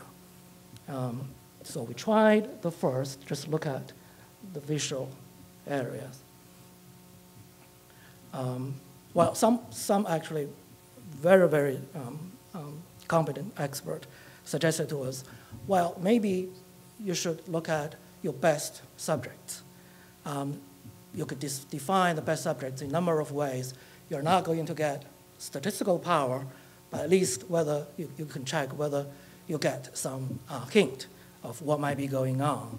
So we use psychometric functions, bias, sensitivity, or general signal noise, head movement. So a bunch of subjective, say, criteria. We looked, we say, well, according to this, these may be good subjects. So here is a plot of 4 our chosen best subjects. At one particular area, we did find, this is for experiment 1's data, we did find at least monotonic relationship, but it's only one area. But if you looked at, it's probably bad found, the overall amplitude is really small. It's not at all impressive. We couldn't get consistent results between the two experimental designs. Okay, so we wouldn't take this as anything strong at all. We also did comparison. Let's say let's not be so stringent to check the monotonic relationship. Let's just pick the hardest 3 degrees and the trivial, easiest 80 degrees. Maybe we should be able to find a difference there. That's what we did. I don't have a plot here, but after the Bonferroni corrections, checking all possible areas, because we also looked into the literature and getting the prior studies, let's say higher level locations of possible brain areas responsive to task difficulty. We did. Then we looked through these areas, 42 actually, one by one. Couldn't find anything. This was suggested also. Smoothing the data. After smoothing the data, we did some statistical analysis, and we found, well, indeed, there was difference between different conditions. But this is not monotonic. We have no way to offer an explanation what might be going on, not to say we found this only in experiment 2, not experiment 1. Oh, probably I don't need 20 minutes. Denoising is another method we tried. In one particular brain area, we actually found with statistical reliability monotonic decreasing of the univariant bold responses. However, this is experiment 2 with event-related design. When we checked the same area in experiment 1, the blocked, when we checked the same area, experiment 1's event-related design, even though we had the same trend, that didn't reach significance. So these were, a few that we could at least show you. We said, let us combine the 14 subjects' data in the first experiment and the 10 from the second to increase our statistical power. And this is because we cannot use the 80-degree condition anymore. We had 3 conditions. We did the analysis. We found in one area there was statistically significant difference, but this was not in the other design, in the event-related design. Okay, it was only found in the blocked. Sorry, it's a small font, in the blocked design. So we were trying to eventually offer the world, hey, we had consistency between different experimental designs. We didn't so far. We talked to people and we got the suggestion that, well, maybe it is the problem of foveal stimulation. Well, it's big stimulus, so I shouldn't just say it's small 2-degree fovea, but it was central visual field, 8-degree in stimulus diameter stimulation. People say, well, if you stimulate the periphery, you have a higher chance to get what you're looking for. So we did that. So the experiment was very similar to the earlier experiment, except that we put a blank disk in the center with 4 degrees. 4 degrees. I think this is wrong. It cannot be 8 degrees radius. I think it's 8 degrees diameter. But anyway, you get the idea. We covered the center. We only stimulate the subject's periphery visual field. We ran only 4 subjects data, so it's not at all enough in terms of number of subjects. But the results were not promising. We didn't, so I just picked up V1, MT, experiment 1. Here in experiment 1, we actually added 80 degrees because this was done later. The event-related time course didn't show much difference at all. So not much positive to say. So far, we've been dealing with univariant bold analysis. We also now did the multivariant pattern analysis. I'm glad Irv mentioned this, so I don't have to say a lot. Basically, it was comparing between condition correlations. For example, at V1,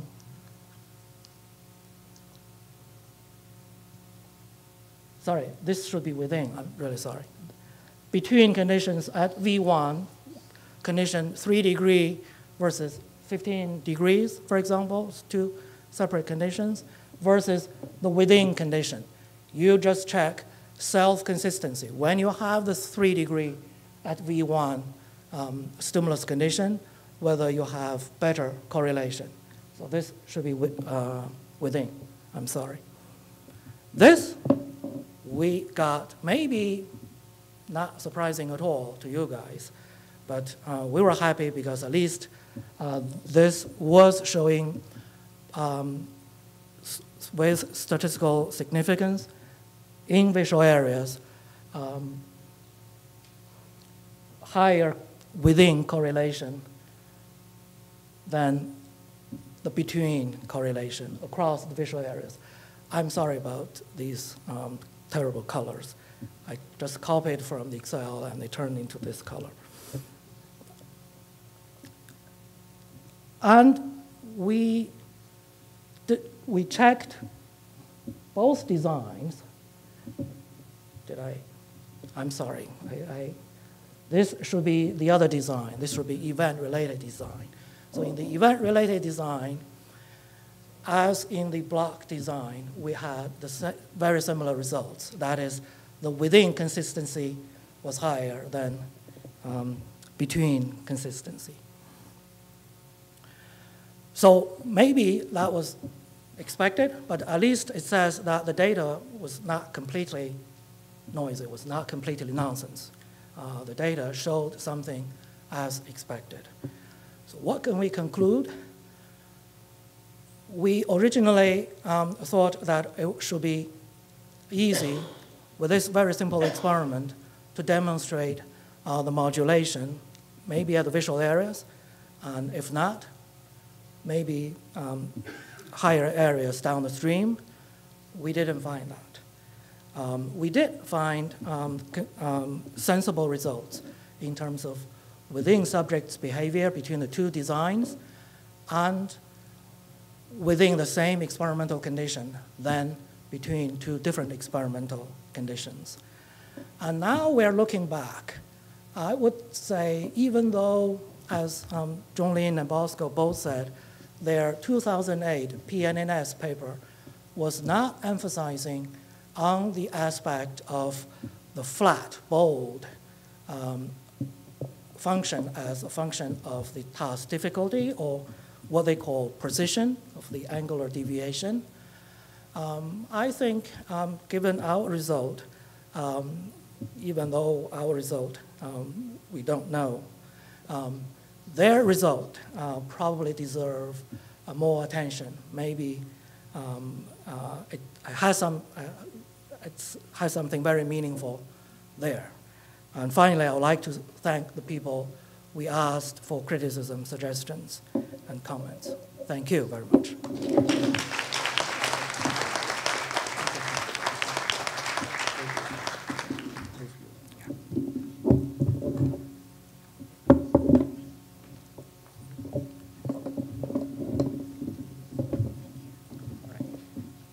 So the last speaker of the session is Susana Chung from UC Berkeley.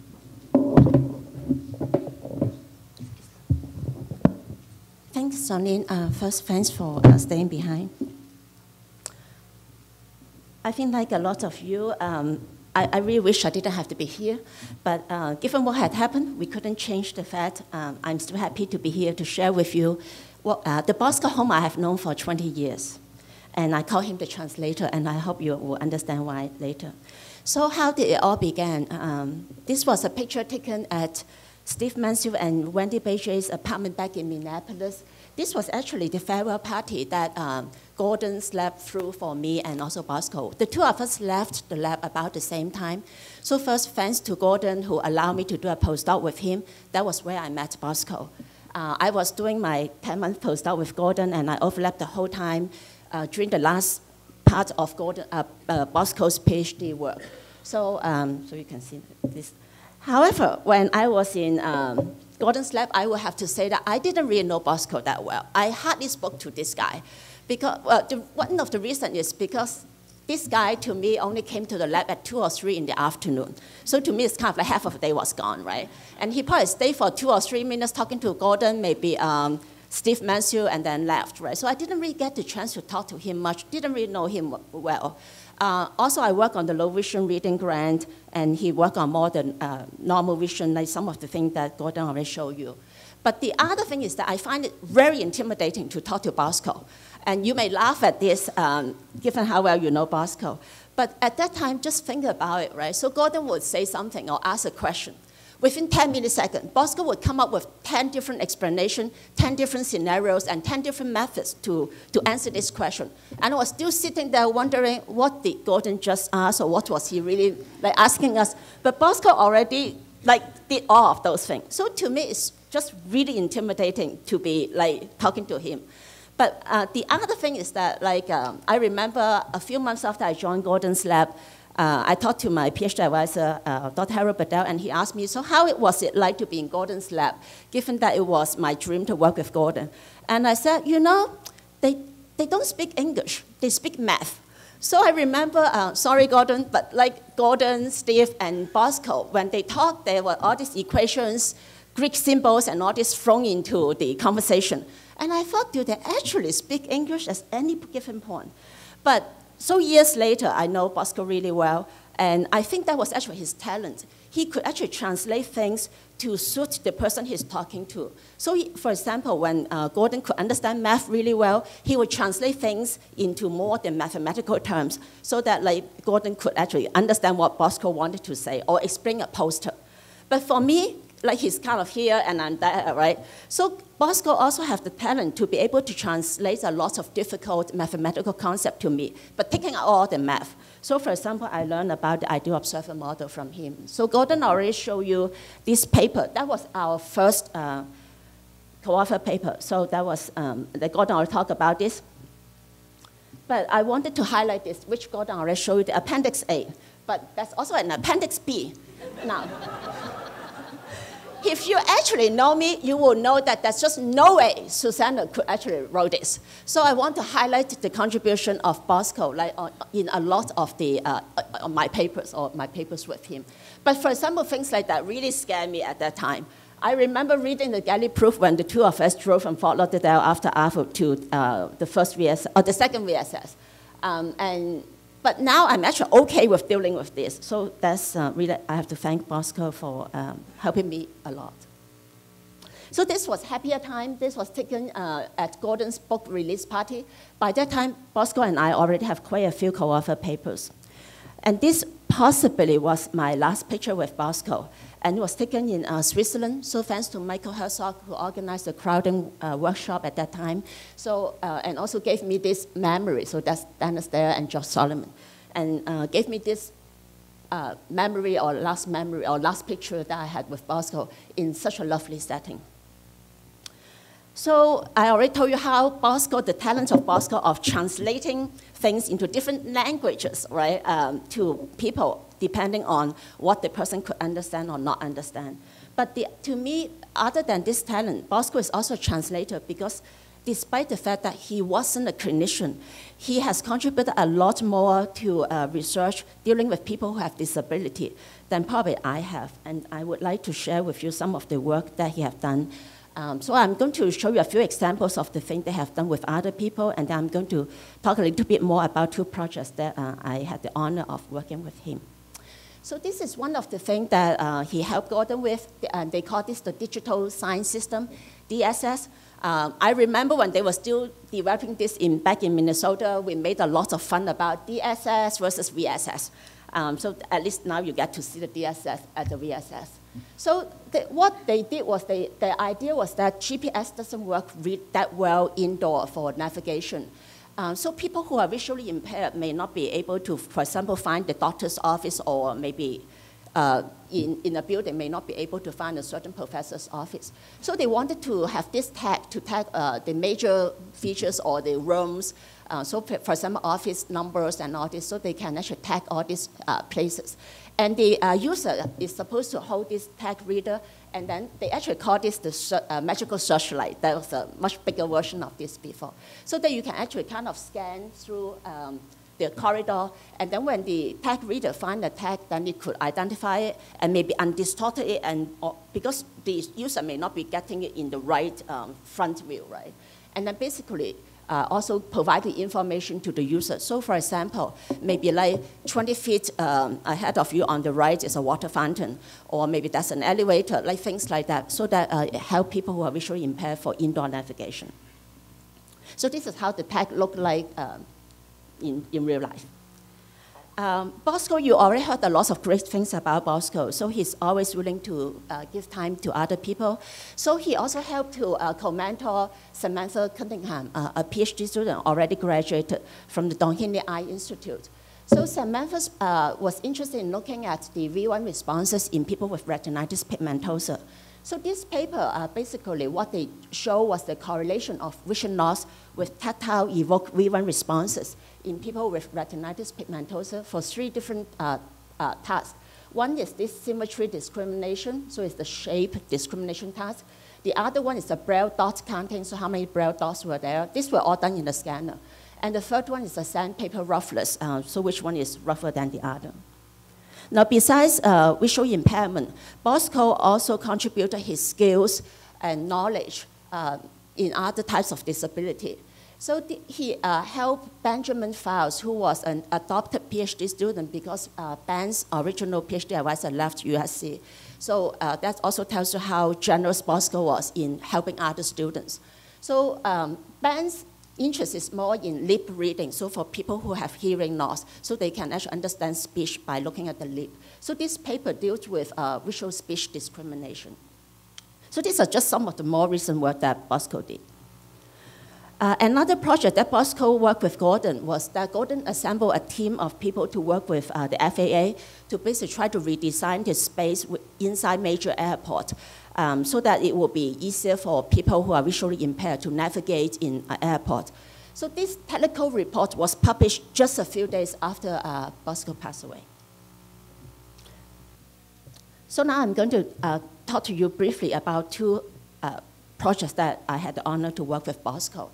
You already saw something similar from this, or at least Anirvan already explained quite a bit of it. So the paper published in 2012, Nature Neuroscience, made several predictions. One of those was about how the peripheral retinal locus would develop in people with age-related macular degeneration.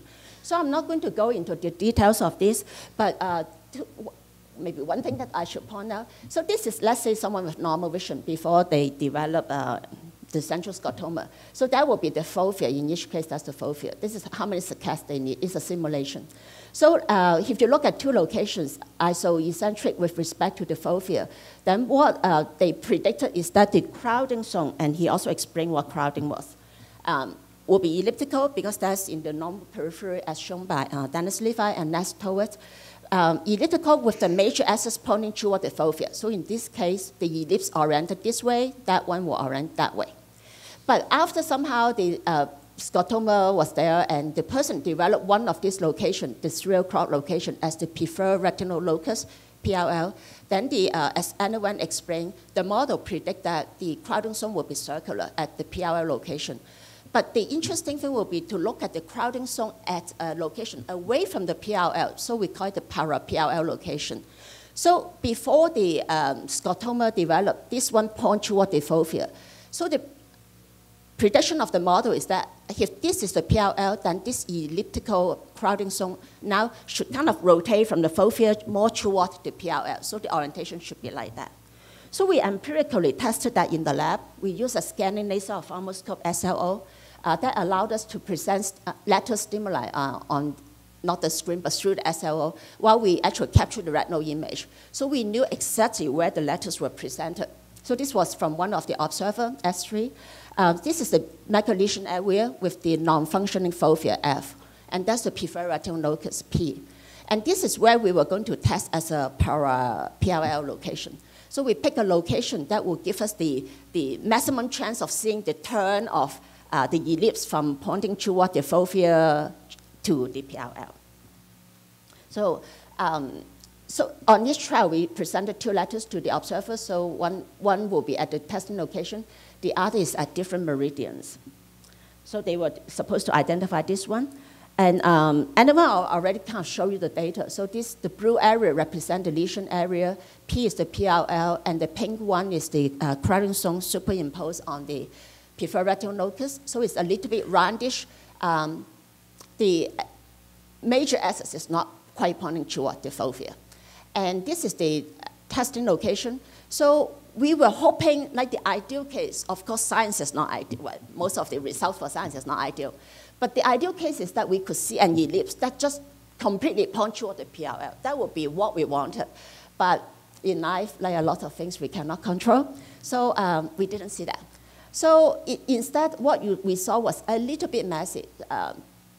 And this was basically the data point that we got. But we did still see the critical spacing from the testing location toward the PLL, and we call this the PLL radial direction. And from the testing location to the fovea, we call this the fovea test radial direction. So later on, we are going to compare those two numbers. Here are the results from the 4 observers.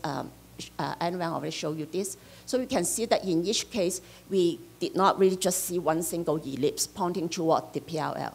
So Bosco came up with the idea that maybe there were actually 2 contributions. Maybe there's still a crowding zone kind of pointing toward the fovea, and one superimposed on that is pointing toward the PLL. So basically, by looking at the relative contribution of these 2 ellipses, we could figure out how complete the reorganization was for a given observer. But fitting like 2 ellipses with maybe 7 data points was something that only Bosco could do. And unfortunately, now we don't have Bosco. So we were still not being able to fit 2 ellipses to 7 data points. But Bosco came up with the idea when we presented this a few years at VSS to compare the ratio of critical spacing along the PLL radial direction. So again, if this will be the best one. So this PLL, this is testing location. So this one, from this vertex to that one will be the dimension that we are trying to measure. So this is PLL radial. And then this one from the fovea to the testing location, from here to here, will be the radial, the fovea radial direction. So we are going to compare the ratio. If the ratio is greater than 1, that means the contribution toward the PLL is greater than the contribution of the ellipse toward the fovea. So across the 4 observers, the numbers, this ratio range from 1.23 to 2.11. So they were all above 1, meaning that the contribution, or at least the crowding zone, seems to be turning a bit more toward the PLL.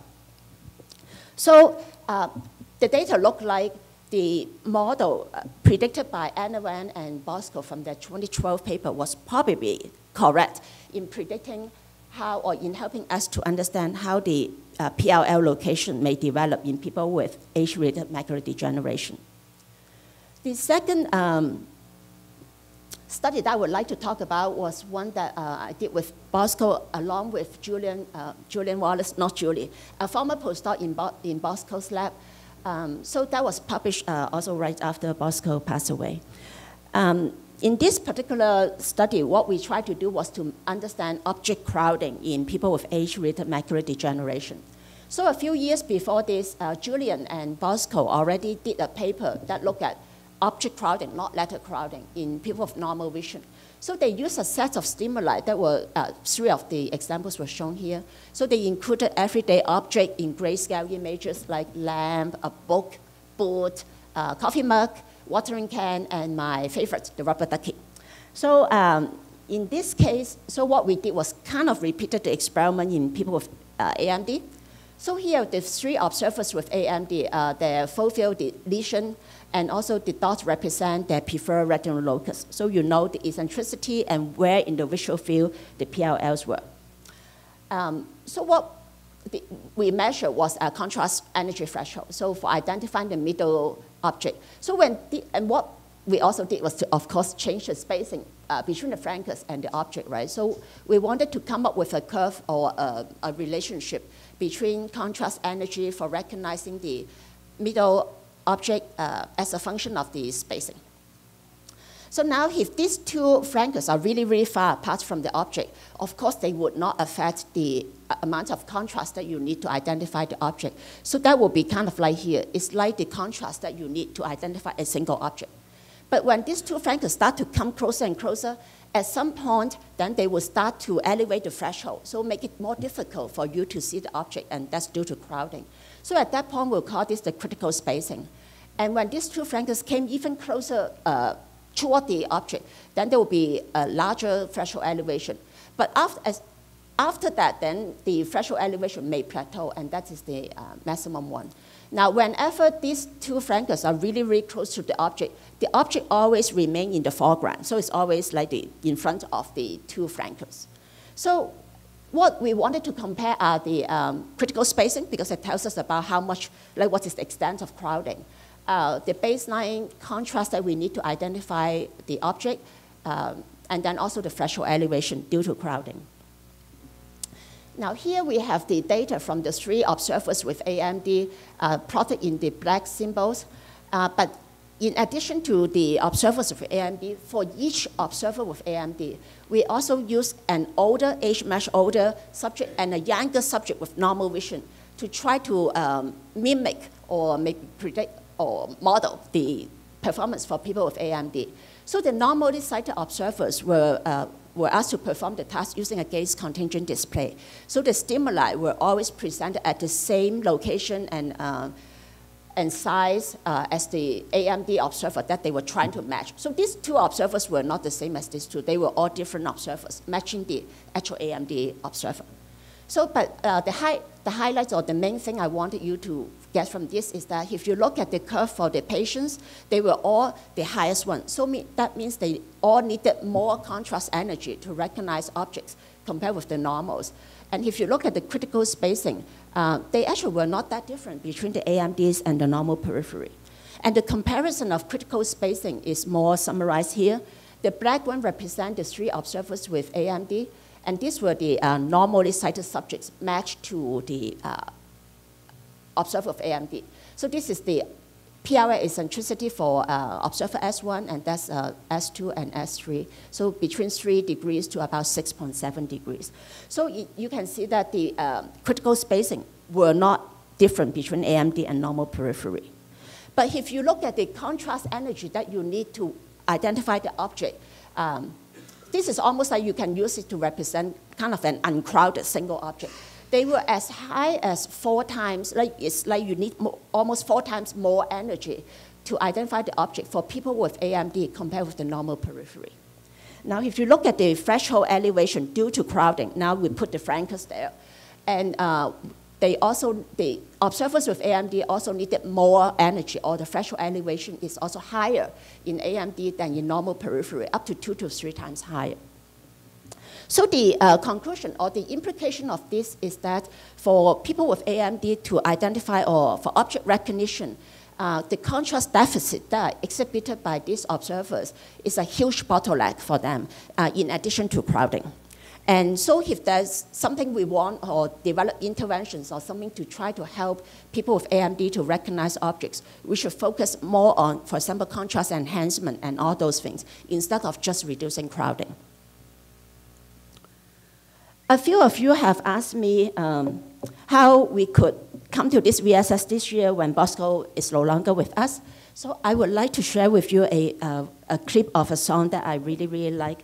So if you want to fully appreciate the lyrics, you may want to close your eyes.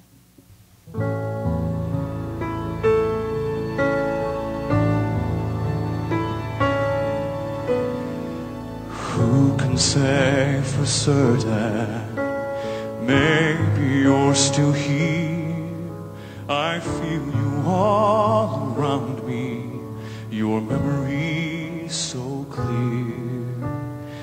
Deep in the stillness, I can hear you speak. You're still an inspiration. Can it be? So this was a clip from Josh Groban's song called "To Where You Are." It's one of the songs that I really like.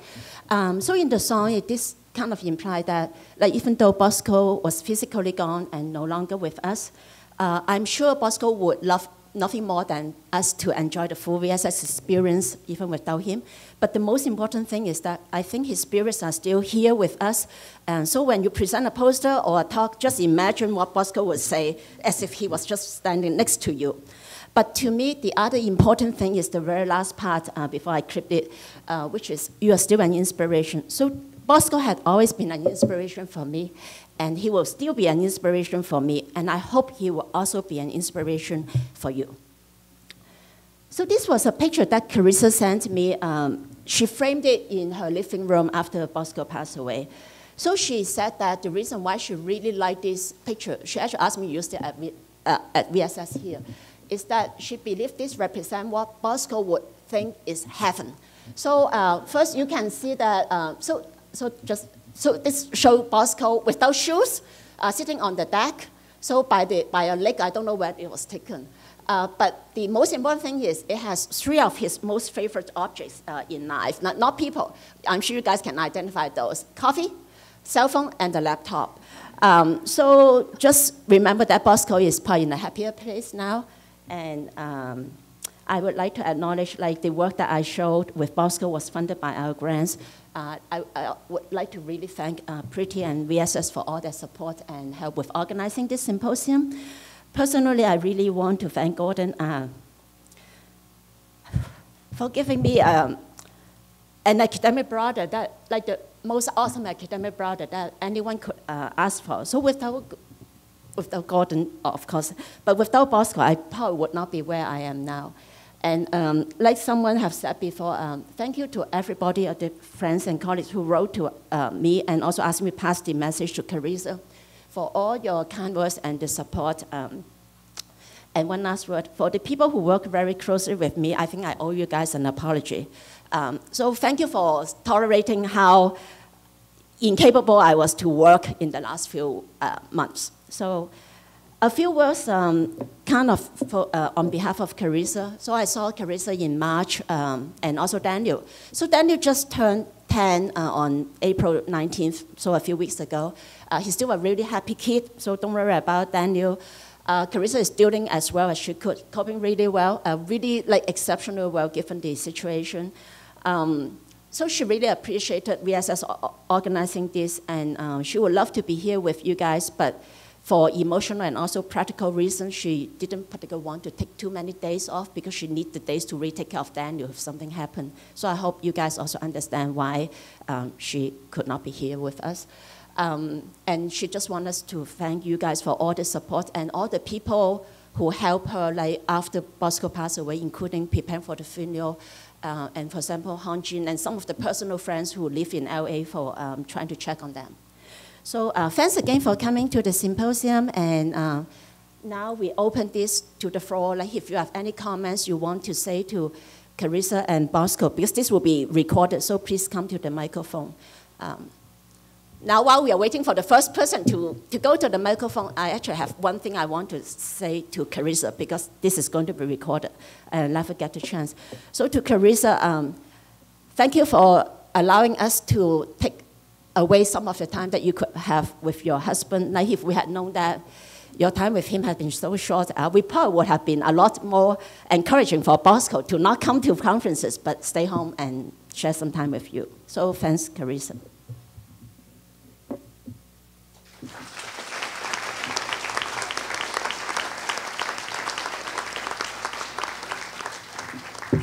So anyone who wants to say something?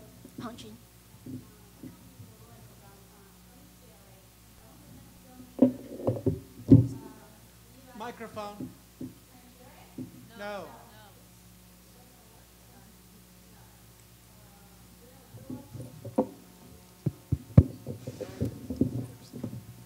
Thank you. Okay, this one can work. Okay, first I want to thank Zhong-lin and Susana for putting up this, organizing this symposium, and also all the speakers, and then you guys gave us a wonderful opportunity to see all this great work and Bosco has been done in the past 20 years. So I was a graduate student of Zili in Zili Liu's lab, so I had the privilege to interact with Bosco for various projects, and then Bosco also served on my PhD thesis committee. So I remember the first time I met Bosco was at Rutgers back to 2000, and I was like first-year graduate student, and then I was not training in psychology, and my previous training is in computer vision. So at that time, the Zili organized the symposium, so I attended the symposium. After that, Bosco talked with me and asked me, yeah, what's the proportion of the talks can you understand? Just to save my face, I said 20%. And then, but Bosco nicely said, wow, that's great. When I was in your stage, I only can understand 5%. So he definitely made me feel much better. And then because I don't have the background in psychology, when I was a graduate student, from time to time I had this frustration and then discouragement. But every time, and Bosco always told me that, just hang on there, you will find your niche in this field, and then you will enjoy the research in this field. I think that he's completely right. And then at this moment, like look back, I think one thing is that for Bosco, and then he's always interested in you. He's interested in what you are doing, what you are thinking, how is your project progressing. So, and also amazing part is that he can see the best of you, even though sometimes you don't see it by yourself. So I feel like I'm very lucky and then to have this privilege and to work with him. Just to speak for myself and probably also speak for the students and from Bosco's lab and the students who benefited and from interacting with him. I think the best way for us to remember Bosco is to do better science, to carry on the tradition of nurturing the next generation, and also to keep the curiosity and the broad interest in life. Thank you.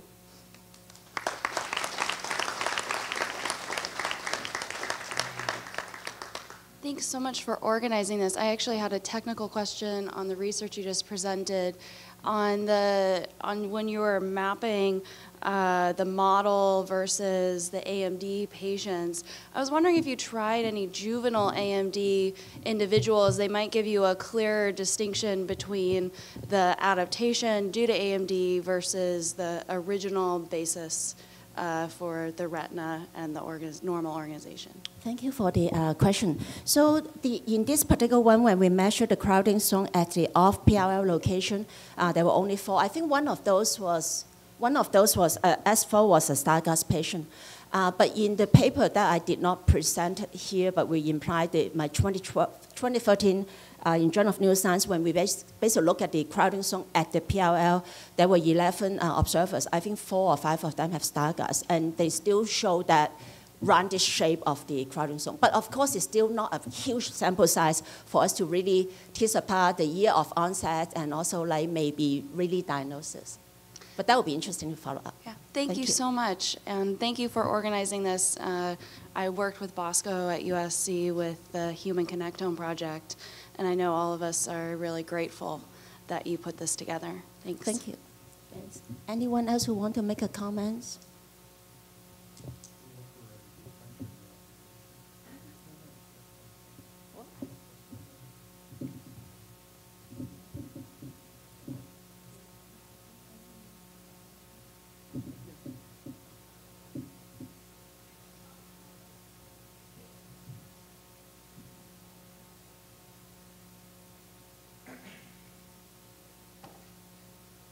Hi, this is Jeff Query from the University of Pennsylvania. I too had the pleasure of knowing Bosco over many years as our interests overlapped in a number of different areas. One thing I recall is that as I first started to work on a particular project and had some data that I wanted to present, I remember showing these figures that I'd labored to produce and demonstrate them to Bosco. And these were matrices of data, which were looking at connectivity of functional activation at different points in the cortex. And I tried to explain what these figures were to Bosco and to see what I saw in these things. And he finally said, Jeff, I know what you're trying to show, but these figures are incomprehensible. They look like X-ray crystallography. And that was his, so clearly pointing me in a different direction to go for showing that stuff. But then in more recent times, I had the pleasure of working with him on putting together a human connectome project grant. And this was during the fall of 2014.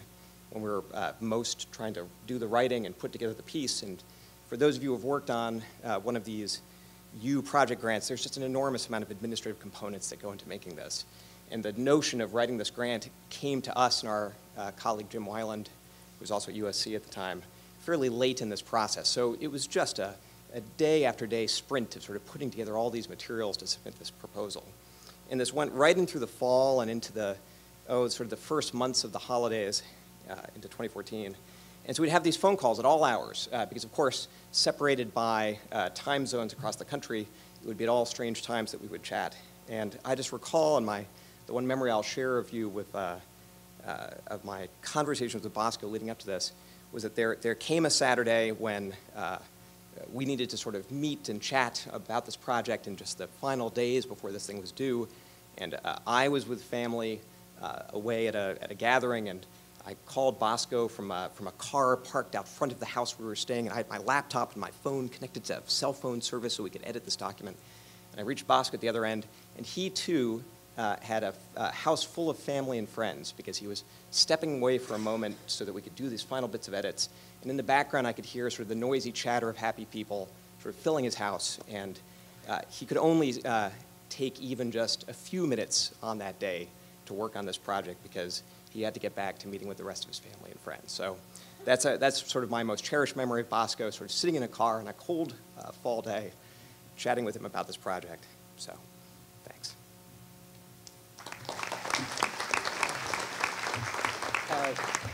All right, before we end, I want to thank Millin for designing and providing the T-shirt.